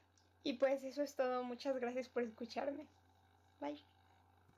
Hola, soy Ana Jimena y soy parte de la plataforma de Tremendas México en el área STEM. Querido, y les hablaré sobre cómo podemos reducir la brecha de género. Primero que nada, la brecha de género es uno de los mayores problemas de desigualdad en el mundo empresarial. Una desigualdad que, si bien poco a poco se ha ido cerrando, pero necesita de muchos cambios para que sea algo del pasado. Y es que, si bien es cierto que las mujeres son parte vital de la sociedad, mueven la economía y son quienes forjan desde el hogar las generaciones que luego lideran los países, todavía existen muchas dificultades para incorporarlas en el ámbito laboral, generando aún grandes diferencias que demuestran un desequilibrio entre las mujeres y los hombres. Las mujeres deben afrontar más dificultades donde el ciclo de la vida laboral pues se les complica debido a que tienen menos oportunidades para alcanzar puestos directivos y más tiempo alejadas de sus puestos de trabajo debido a que reducen sus jornadas laborales para cuidar a sus hijos, lo que finalmente repercute en sus salarios. Entonces, ¿qué hacemos para reducir la brecha de género? Existen diferentes maneras. Les mencionaré algunas acciones que podemos realizar para disminuir esta parte que es la brecha de género. Primero, debemos de poner fin a todas las formas de discriminación contra todas las mujeres y todas las niñas en todo el mundo. Hay que eliminar todas las formas de violencia contra todas las mujeres y las niñas en los ámbitos públicos y privados, incluidos la trata y la explotación social, entre otros tipos de explotación. Otro punto fundamental es eliminar todas las prácticas nocivas como el matrimonio infantil, precoz y forzado e incluso la mutilación genital femenina. Hay que reconocer y valorar los cuidados y el trabajo doméstico no remunerado mediante la prestación de servicios públicos, infraestructuras y la formulación de políticas de protección social y promoviendo la responsabilidad compartida en el hogar y la familia. Y esto según proceda en cada país. También hay que asegurar la participación plena y efectiva de todas las mujeres y la igualdad de oportunidades de liderazgo a todos los niveles decisivos en la vida política, económica y pública. Hay que garantizar el acceso universal a la salud sexual y reproductiva y los derechos reproductivos. Hay que también tomar en cuenta el emprender reformas que otorguen a la mujer el derecho en condiciones de igualdad a los recursos económicos, así como el acceso a la propiedad y al control de la tierra y otros bienes, los servicios financieros, la herencia y los recursos naturales de conformidad con las leyes nacionales.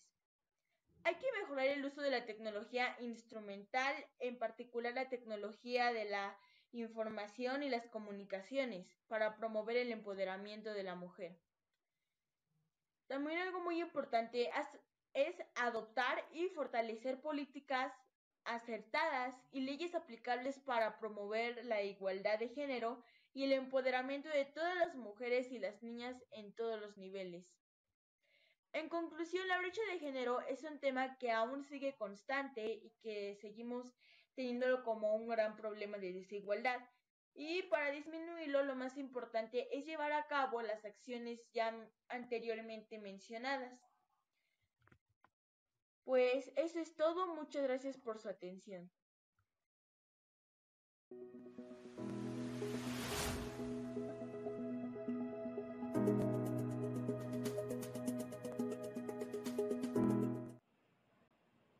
Women are the bridges of life. They're somebody's daughter, your mother, her sister, maybe your friend, and just think of it. Women are chained in agony because of the gender roles and stereotypes that are deeply embedded in our society, leading to the deprivation of their basic and fundamental rights. Gender inequality is one of the root causes of modern slavery, wherein the victims trapped are in this wide range of situations of severe exploitation, and they become heavily dependent on others and they cannot escape from it. Maybe because of control, coercion, deception, violence, or maybe abuse in power. Modern slavery is considered as a gendered issue, and so it is impossible to address human trafficking in modern slavery without a gender lens. And in Youth Against Slavery movement, our target is to address the root causes of modern slavery and human trafficking and its every intersectionality, and one of which is gender. Gender discrimination and inequality makes women and young girls more vulnerable to slavery and also to some of its specific forms. In fact, 71% of the victims of slavery are women and young girls, and they make up 99% of the victims of forced sexual exploitation, 58% in forced labor, and 84% in forced marriage.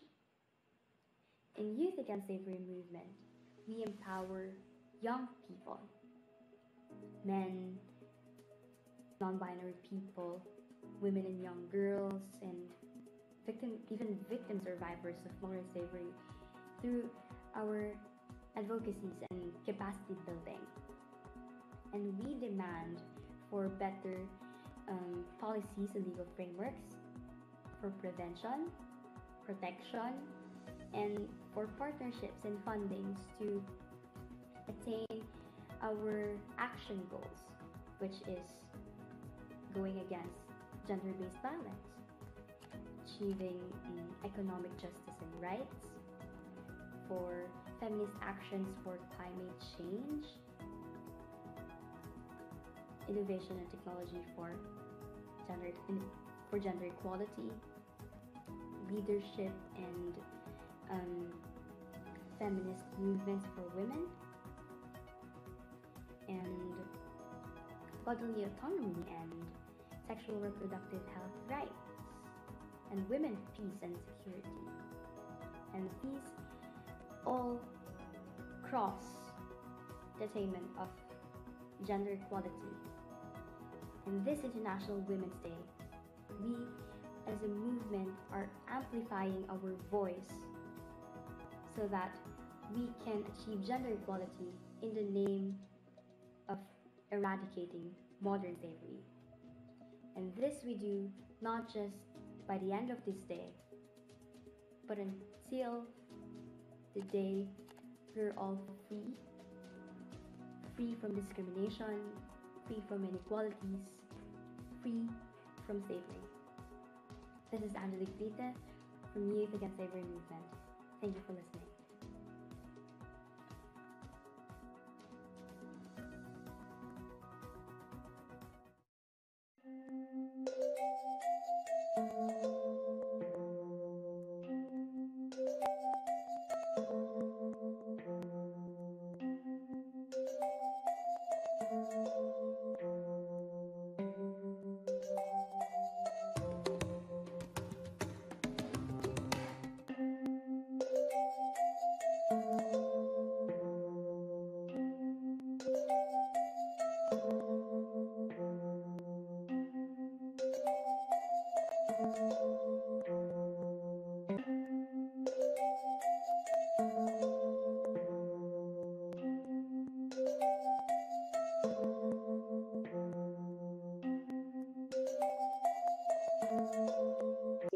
IWFCI Singapore Prim Podcast Series. This is our It's a Wrap session. I'm here with Annie Chan, who's the president of the International Women's Federation of Commerce and Industry Singapore. As you know, WSD Women was born out of the launch of World Speech Day Generation Equality podcast series, which was launched on International Women's Day 2020.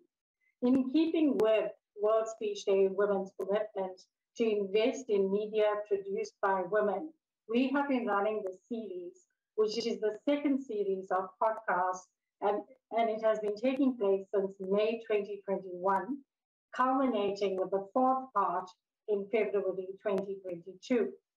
This series has featured women and men from Barbados to Australia who have shared their journeys as women in business and perspectives of men about women in business with the most fascinating insights and experiences.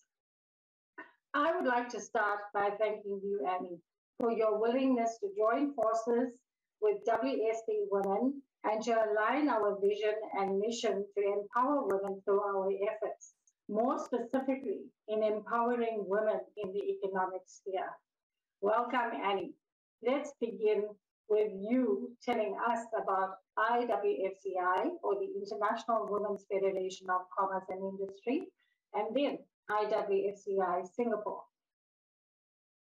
Hi, thank you so much, Vino, for having me. And I think more importantly is to thank you for agreeing to come on board with IWFCI Singapore to launch the Dream podcast. A little bit of background about IWFCI. It was started in Australia by Miss Diana Abusi. It's the first, actually, it is actually the first Commerce and Industry Federation for women.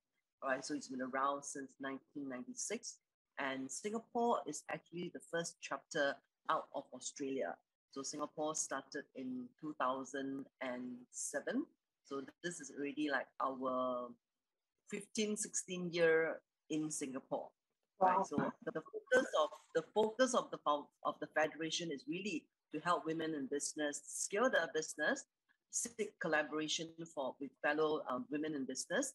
And I think in the years to come, in terms of sustainability, we do realize that at some point in time, we do work with businessmen or men in business overall. So moving ahead, I think for sustainability, we have to be a bit more inclusive to ensure that we help our members grow their business, whether in Singapore or whether it's out of Singapore to the other countries that IWFCI do have a chapter.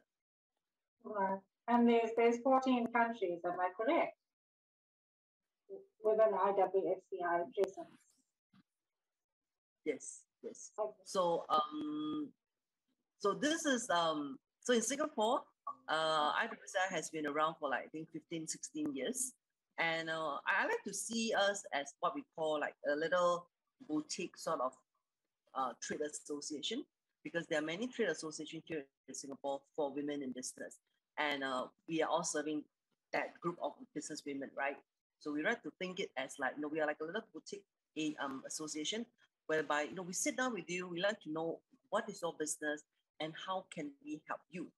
And I think in Singapore, we also believe that some women are happy just having their business in Singapore, right? Because we all know women, we have so many other roles. We are the daughter, we could be mothers, we could be wife, we could be even grandmothers. And we have to understand that not every one of us may be mobile to leave Singapore. So we always tell our members that if you're happy building your business in Singapore, we are here to help. But if you think that you're ready to scale your business out of Singapore, in countries whereby we have the connections, or in countries that we have the chapters, we'll be more than happy to help you connect to the various chapter presidents that can see how we can help you. At the end of the day, really, I think COVID was a serious wake-up call for a lot of us, realizing that if you only have just that one business and you don't have sustainability as one of your key, it can be very scary. We have seen members really struggling just to keep their business alive, and some even have to return back to the workforce because it was tough to sustain the business during COVID. And I think having a presence like IWFCI can really be motivating to women, especially during times like this. I think many women need and depended on, the online presence of organizations that support them And I've seen that, and I think it can be daunting if you don't have that kind of support. So this series that we had was meant to be a build-up to the Global Women's Trade Summit, which is set to take place in Singapore, of which you are very busy organizing and is set to happen in September 2022. So it forms a part of your marketing plan, as I understand, your marketing plan for the event. Perhaps you would like to elaborate on the summit, the purpose of the summit, the theme of the summit, and how the theme speaks to the need to adapt to the changes, the challenges, and the opportunities that have come about as a result of COVID-19. Okay, the Global Women Trade Summit is actually somewhat like our flagship event that started in Melbourne, Australia. So the first inaugural summit was in 2016. Of course, that was in Australia itself. And after that, they moved on to Malaysia, we moved on to Mongolia, to Busan. And in 2020, it was supposed to be in Japan, and 2021 in Singapore. But because of COVID-19, it was the plan was shelved. So 2022 is Singapore to go first, and then moving on, we'll be going to Japan and to Indonesia. So yes, it's indeed very, very challenging right now. As you probably would have read, in Singapore, the restrictions of running MICE events is crazy. All right. As an events person, even I find it challenging. And, you know, even just before I came on this call, I was on the phone with the hotel trying to understand with them what is the latest do's and don'ts. So as you all know, a summit, a conference must have certain component, right, to make it exciting and make it interesting. But because of restrictions, some of the component, like example, a networking drinks is termed as leisure. We can't have it. Right. We can't have a gala dinner because that's also seen as social. But we can have a business dinner. So it's a lot of really moving around and getting out of the box and to see how best we can still deliver the best that we can, so that delegates get to really enjoy the 2 days, 3 days that they're going to come to Singapore for. And I think the 2 years of COVID really taught us about sustainability. So the theme for the conference is actually resilience, sustainability in our business. Right. So the focus is really much on building resilience. It's very much about understanding and ensuring that we have sustainability in order for our business to continue to grow and continue to thrive. So the whole focus would be on these two main areas of resilience and sustainability. Yeah, I think the challenges you are experiencing in organizing the summit is very much the challenges all business people are experiencing. So I think you're, in different ways, and no doubt things should be better by that time, by September.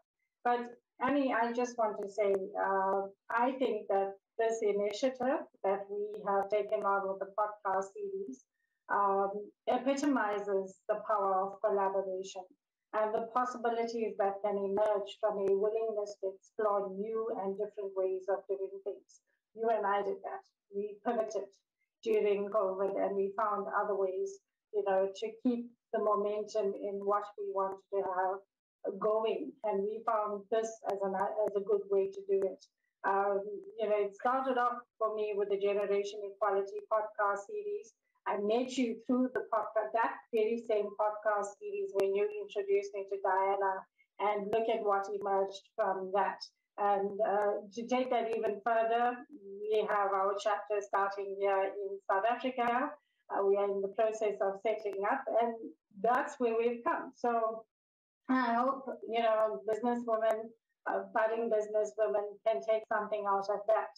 We took our difficult situation, we turned it around, and out of that, many, many wonderful things are emerging.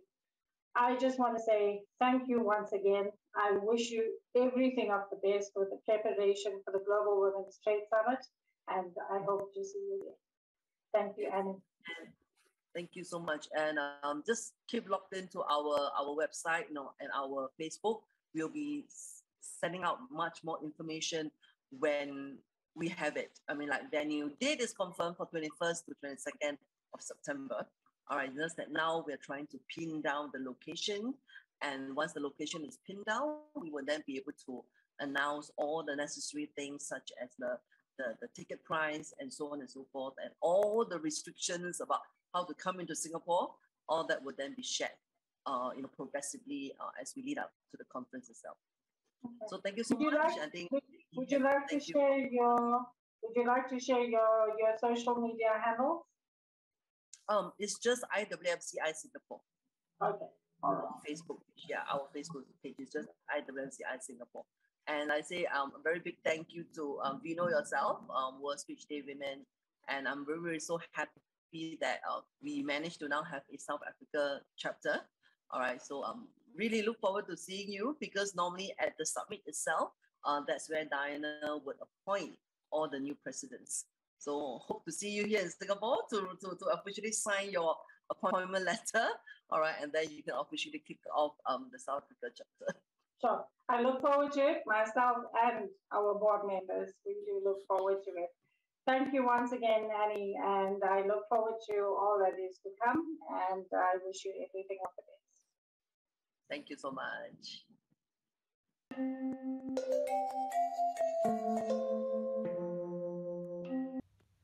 Sweet pea.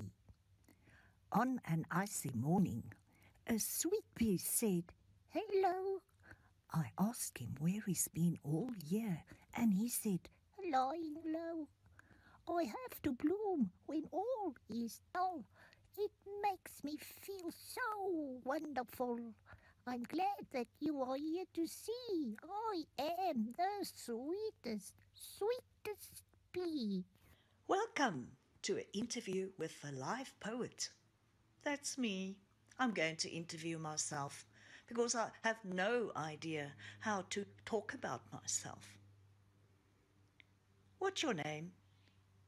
Janetta Sophia. How old are you? 66. Any children? 2 boys and a granddaughter of 9 years old. Taking after a grandmama, I should say. That's me. What is your hobbies? I'm a poet. What does that mean? I have no idea. I don't exist. The world around me exists. That's why I am. I can only see myself in whatever is next to me, the moments, the experience, especially the sounds. I cannot see. I haven't got vision, but I can hear everything. At this moment, I can hear. Maybe that will be your next question. Any pets? That's my budgie. My cat is sleeping on the chair where I wanted to sit when I was going to interview myself. So there's my cat and my budgie. Those are my pets. There's also a dog close by named Ringo that I feed every morning when he asks me. And when I tap him, he's so happy, wagging his tail. In short, this is me. I exist from moment to moment. It's very hard for me to think too much ahead. I cannot plan because I don't know what the day will bring. All I know is that when I wake up in the morning and I hear the birds, that I should tap into that energy that is absolutely for free. The wind, nature out there, that's my energy. That tells me that I exist. That gives me a feeling of existence, of happiness, of uncertainty, and sometimes even some sadness.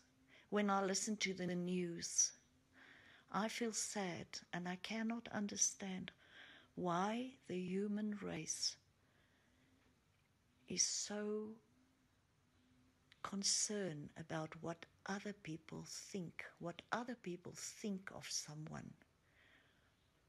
I don't think anything of myself, because I can change that with my thoughts. Why is it so important to be important? Why should people know about you? I cannot understand it, because I'm in a fleeting moment on this earth. It can go away any moment. And what was all the fuss about, how important I am? For me to experience the moment and those around me is so precious. And to capture these moments with nature and very special people that I come in contact with, it's so special that I try to contain it in words. And these words in which I capture these moments, these emotions, need to be pure and not tainted with trying to impress the people out there how I can write poetry or even my humble little stories that I tell children. I am not so important. It's what I try to understand from life to make sense to me that I try to share out there in simple words. I do not use the views of the academic in my mother tongue, in my language. English is my second language. I'm not even speaking it very well. But when I write poetry in English, the poem is in control.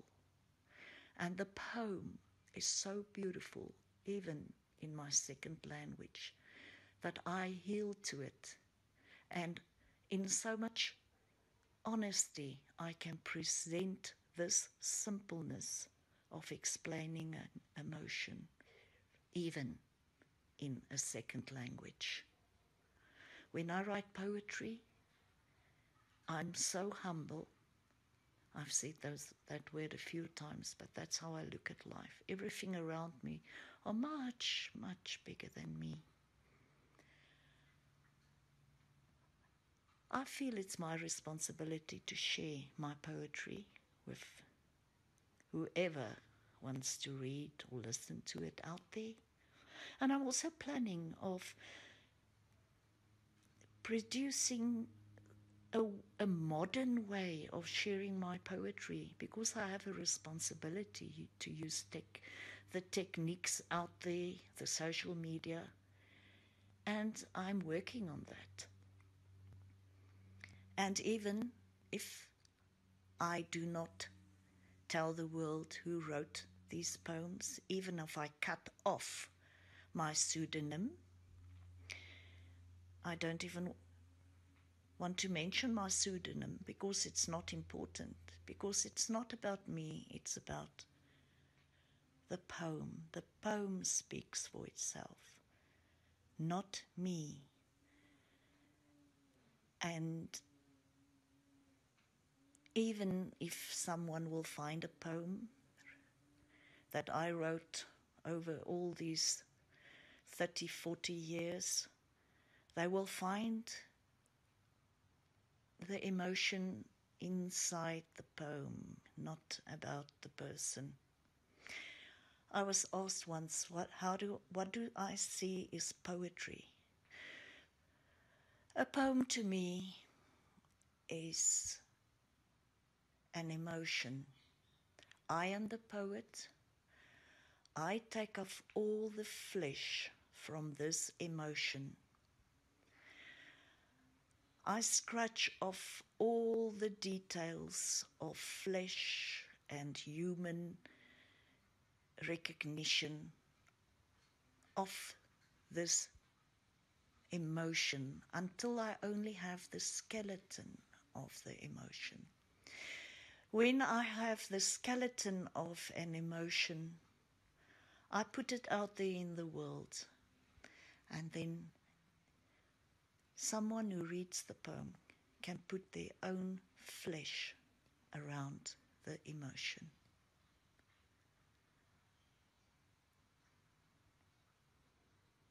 My wish for the world is that they should look from the heart and not just look with their eyes, because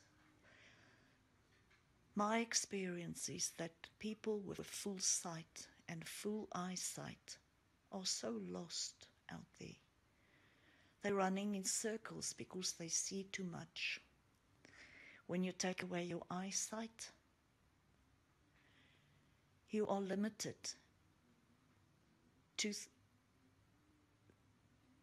experience the world through listening and the reaction and the tone of voice of other people. And then you will look at things with your heart. And that's where I would like to say that I am blessed to be blind, because that forced me to look at life with my heart. And I'm trying to share or to teach the world out there to look from their heart, so they do not have to take out their eyes to experience this wonderful world of pure emotions that's out there in the human race. And don't forget the animals, the dogs, the pets, the budgies, and never the birds. That's my inspiration. What comes from through my ears makes me what I am, not what comes through my eyes. A flower I bring to you in poetry, a flower called equality. It needs some water and some peace. Let's grow it for our children, please. My golden friend, maybe you did think of me, maybe you just let it be. Maybe in your busy day you had little time to pray. But you are always not too far, much closer than the nearest star. In darkness I still find your hand, for you are true, my golden friend.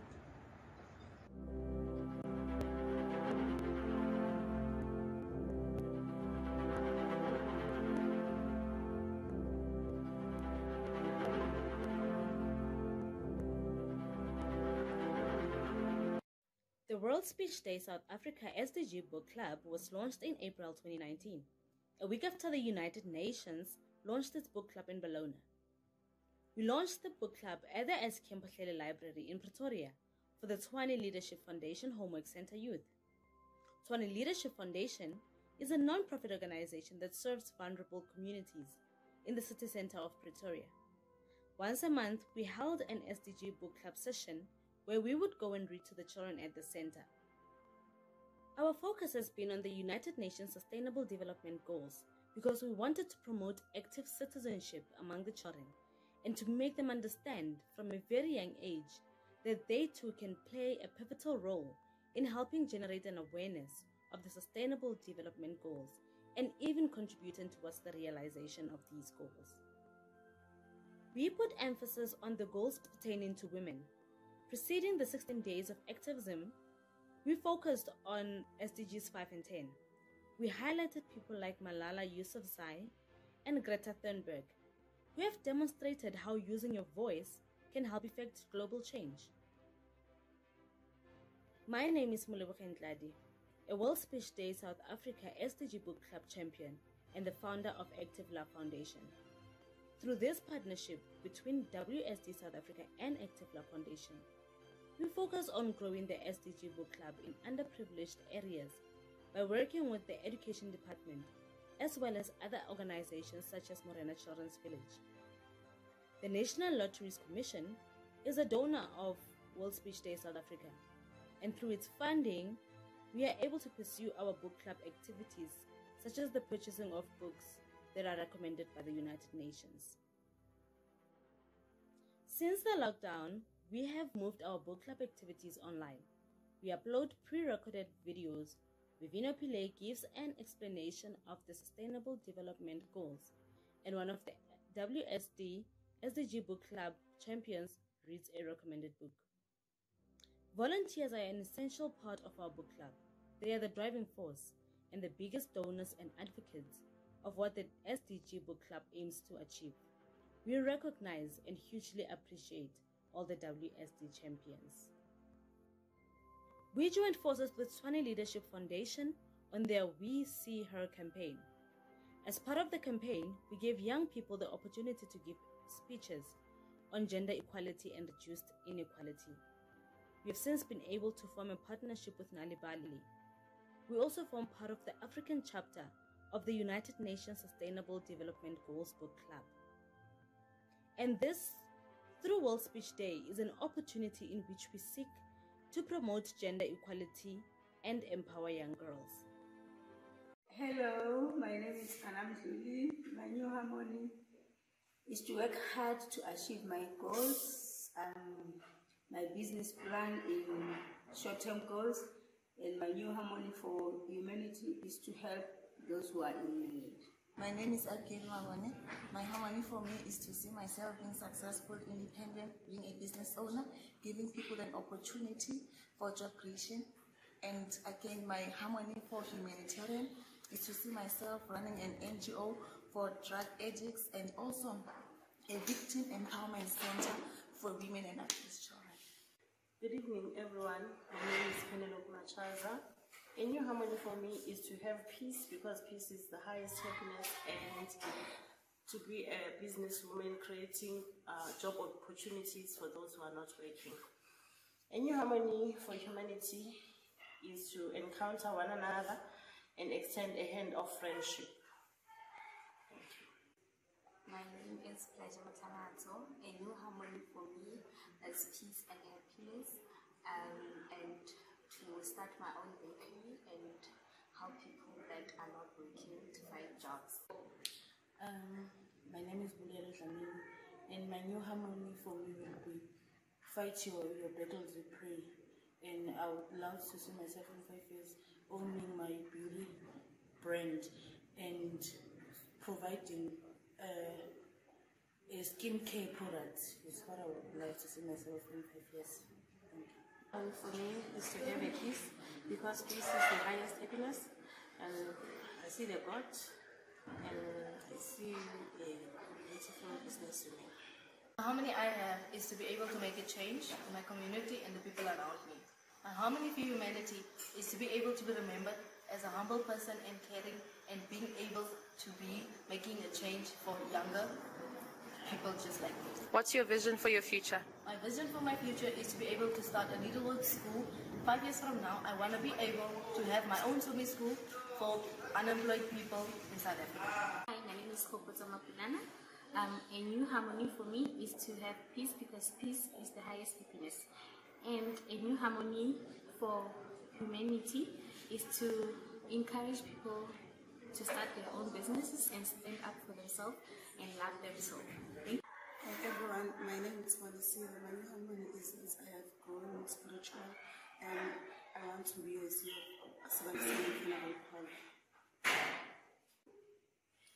Hello, my name is Rosa. A new harmony for me would be to have peace and achieve my goals and dreams, and a new harmony for humanity. My wish actually is to have more people like Sister Harmony, to like help uplift young women like us, because we have been encouraged to follow our dreams, and some of us have actually achieved our dreams.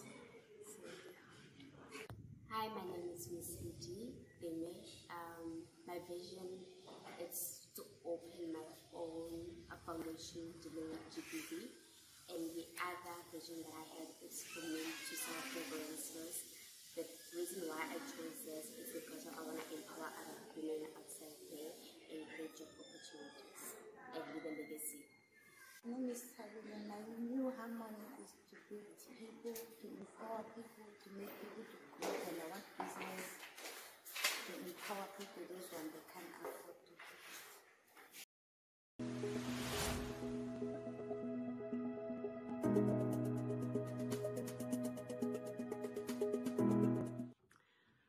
name's Beatrice, and I'm the co-chair of the APR Committee, Advocacy, Policy and Research in Janzen.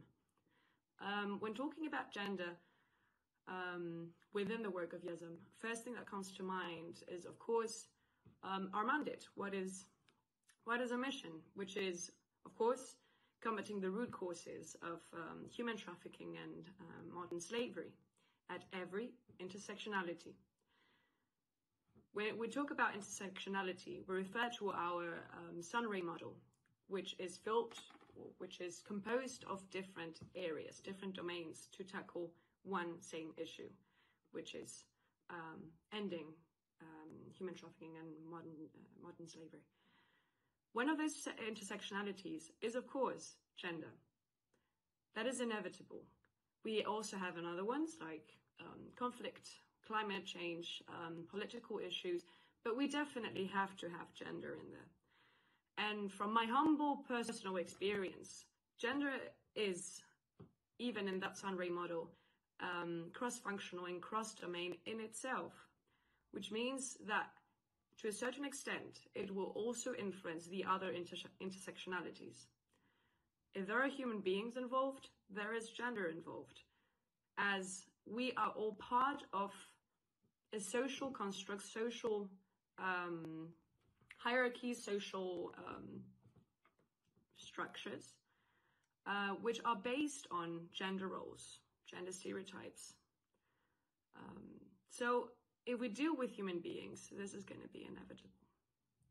When we talk about, because I focus here on two areas, when we talk about our advocates, our volunteers, we definitely want to focus on, one, empowerment. And how do we do that? By knowing our audiences, by knowing our volunteers, and by tailoring our messaging to their needs, to the concerns, to the unique experiences and perspectives of what surrounds them, of their communities. And we definitely want to give them the tools tailored to their conditions, tailored to their needs. In this sense, gender helps us identify those differences. Women may have different perspectives to bring to the table, as well as men, as well as non-binary people. So we have to take that into account. Also, when we talk about development, human development, gender is very interesting and very useful tool. We definitely want to make them, all our volunteers, everybody that is involved with us, the youth, to realize their full potential. There are no limits that can be set, but by themselves. That is one of the missions, removing unnecessary obstacles that are gender-based. That would be one of the pilots, one of the approaches. And when we look at the other end, talking about root causes of human trafficking, and we also need a gender lens in this regard. With the gender lens, we can identify behavioral patterns. We can identify that women and girls are perhaps more prone or more vulnerable to specific types of trafficking, to specific ends especially. We identify that women and girls are in many cases used for sexual exploitation and abuse, for prostitution. So without a gender lens, we would not be able to identify this, since it helps us use sex and age disaggregated data, and it helps us identify different patterns, as we can also see with boys and men and the whole spectrum. As I always like to remind myself, there is no bigger injustice than treating unequal situations as equal situations.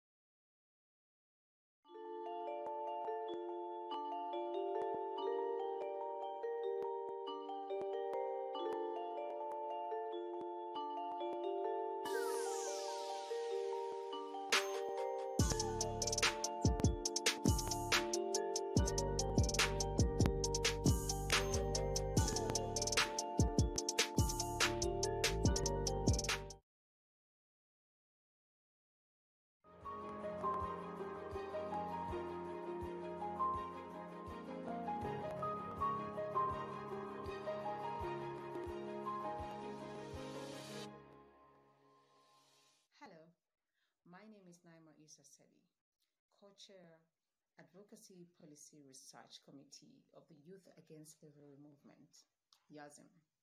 At YASM, we as young people have come together to ensure that we fight and eradicate and advocate against modern-day slavery and human trafficking.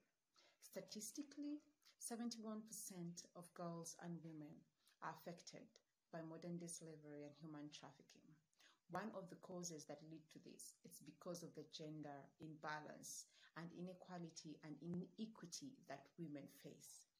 At Youth Against Slavery Movement, we come together as young people, all united by the fact that we are passionate and would like to see young people, most especially women and young girls and young women, not falling victim of trafficking and modern-day slavery.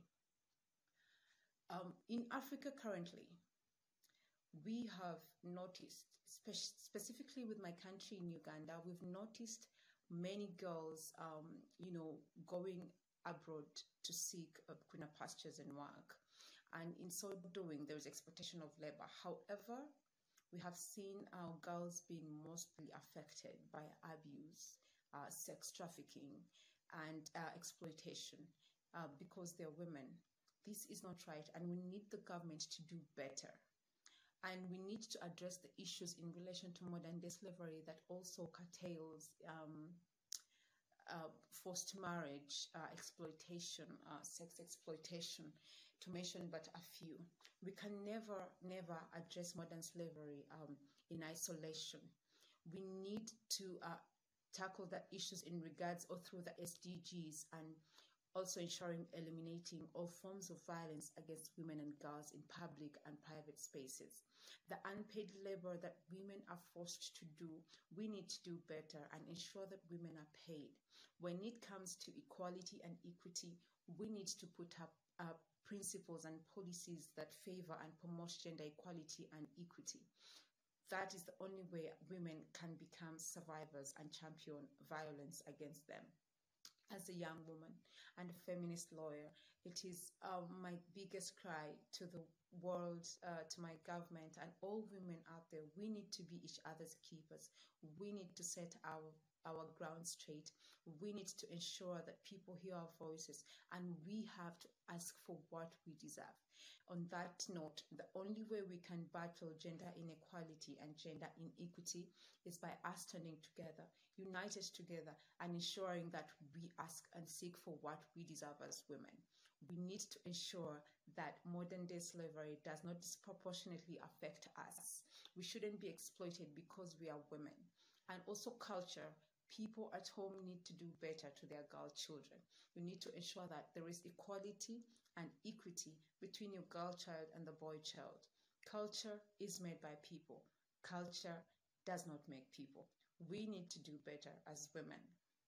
I'd also like to say that we need to eliminate the harmful practices that have forced and lured young women into slavery, and looking at that as the only option. Black tax need to stop. As girls, it is not our duty to take all the burden of the homes.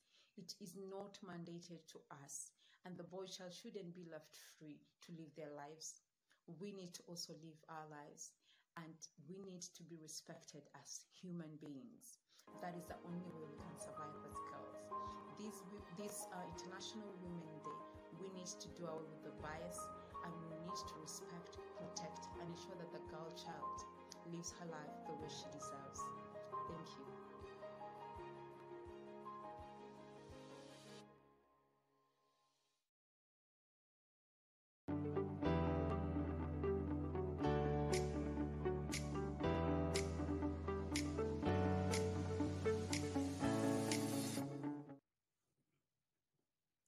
Hello, my name is Blessing Zanorashe Muchena. I am from Zimbabwe, and I am a Youth Advisory Board member for the Youth Against Slavery Movement, which is a network of young people across the globe who have come together, joining hands to form a movement that fights modern slavery and human trafficking. Modern slavery and human trafficking are a global challenge that has recently increased due to various reasons, especially the coming in of COVID-19, climate change, and the general increase in gender-based violence across the globe. And as in all humanitarian crises that we face as humanity, women and young children, especially young girls, have always been the main victims of these challenges. And as Youth Against Slavery movement, addressing gender issues is an integral part of our Sunray model. Addressing gender issues, women empowerment, and gender equality is actually our first action coalition in our manifesto as a movement. We are calling upon governments, stakeholders, and the international community at large to accelerate and provide concrete and comprehensive actions towards the addressing of contemporary forms of exploitation and human trafficking as forms of gender-based violence. We are calling upon governments and stakeholders to implement various legal frameworks and policies that have been designed to eradicate and prohibit modern-day slavery and human trafficking. As a movement, our work is mainly focused on raising awareness and advocacy. We provide capacity building to different stakeholders and partners in the work that we are doing, and we also offer partnership opportunities to those who would want to join us and partner with us in the work that we are doing. So I would like to invite you, everyone to visit our website www.yasmovement.org, where you can explore some of the work that we are doing and where you can also join our work. Thank you so much. Hello, my name is Haley Catherine Simanyene Fudu, and I'm a member of the Baha'i Faith, and I'm also the director of the Ubuntu Wellness Project, which is an interfaith initiative of the Religions for Peace South Africa and African Women of Faith Network. And 2 years ago, I heard this beautiful Baha'i prayer put to music, and I felt that this needs to become a video. So I've been gathering video clips of beautiful souls from around the world dancing together. And my hope was that this video would become a source of inspiration so people could see the beauty of women and all their diversity coming together through movement. The arts are such a powerful way of utilizing the creativity within each of us to inspire the heart. So I hope that this video will help inspire you to see the beauty of the human family. The diversity makes us beautiful, and that we can celebrate together and make this world a more beautiful place. So God bless you all, and enjoy the video, and have a blessed day. As flowers of the garden united agree, through the bounties of thy love make us as waves of the sea. As flowers of the garden united agree, through the bounties of thy love sejamos ondas do mar, com flores de jardim, unidos em harmonia, através das graças do teu amor. Sejamos ondas do mar, ou flores de jardim, unidos em harmonia, através das graças do teu amor. Make us as waves of the sea, as flowers of the garden united agree, through the bounties of thy love. Make us as waves of the sea, as flowers of the garden united agree, through the bounties of thy love. Sejamos ondas do mar, flores de jardim, unidos em harmonia, através das graças do teu amor.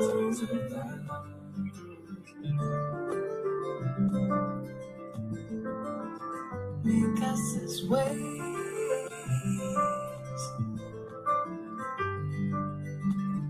make our hearts one like the sea, make us like the leaves of one tree. Hold us no more, flores de jardim, unidos em harmonia, através das graças do teu amor.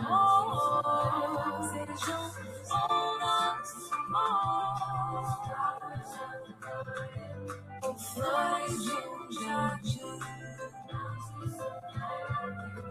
unidos em harmonia, através das graças do teu amor.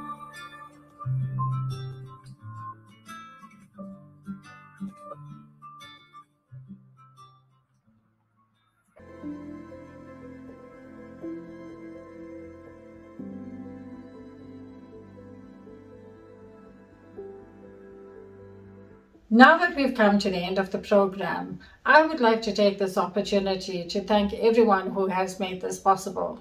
To start off with, the founder of World Speech Day, Mr. Simon Gibson. Simon, thank you for having the confidence in me to initiate World Speech Day Women and to drive it.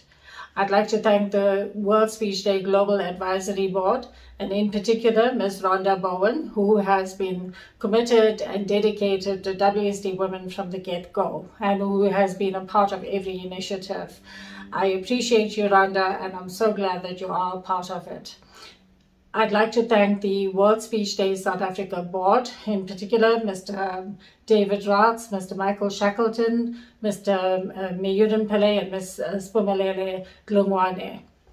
And the reason I say this is because whilst World Speech Day Women falls under the World Speech Day Global as the Women's Empowerment Pillar, World Speech Day Women is actually administered by World Speech Day South Africa, which is a non-profit organization here in South Africa.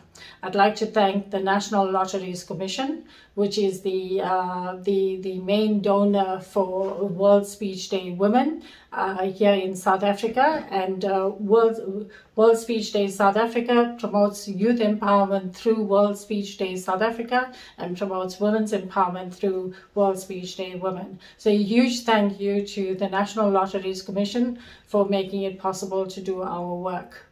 Thank you to the WSD South Africa community. And by that I mean the large community of volunteers that we have had who have been actively championing WSD initiatives over the past 2 years through advocacy and through participation in our campaigns and our activities. A big thank you goes to Ms. Molly Modise, who's one of our very active WSD champions here in South Africa. Thank you to all of our partners. Over the last 2 years, we've enjoyed partnerships with Pambano Technology, Wapalita Empowering Equality, Feminist Leadership Movement. We've had FICCIFlo Hyderabad, the Swani Leadership Foundation, Morena Children's Village, schools, universities, the University of Pretoria Debate Union, as well as a host of other international organizations. So a big thank you to all of you for the part you have played. I also wish to thank Sinewave Entertainment, which is the science-based company that's hosting this platform today. This is the all-in-one virtual platform and break room. I love your platform and I look forward to engaging further with you in the future for the purposes of using this platform. Last but not least, I'd like to thank our speakers. Thank you for intriguing us. Thank you for inspiring us.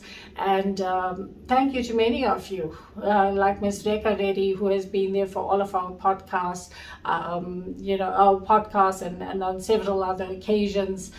We've had a number of speakers, who have been here before, and I hope will be a permanent fixture of this organization. And in addition to that, I hope to see many, many more new faces as well, so that we can ensure that our initiatives are ongoing year-round and open up to all possibilities that are out there.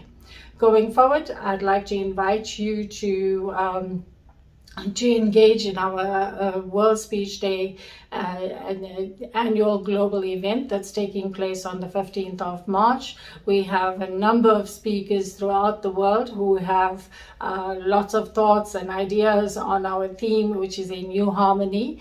I do invite you to consider speaking, if not, to view our event. More information on this will follow immediately after. Thank you once again. It has been a fantastic event, a fantastic opportunity for all of us, and I look forward to more of this in time to come.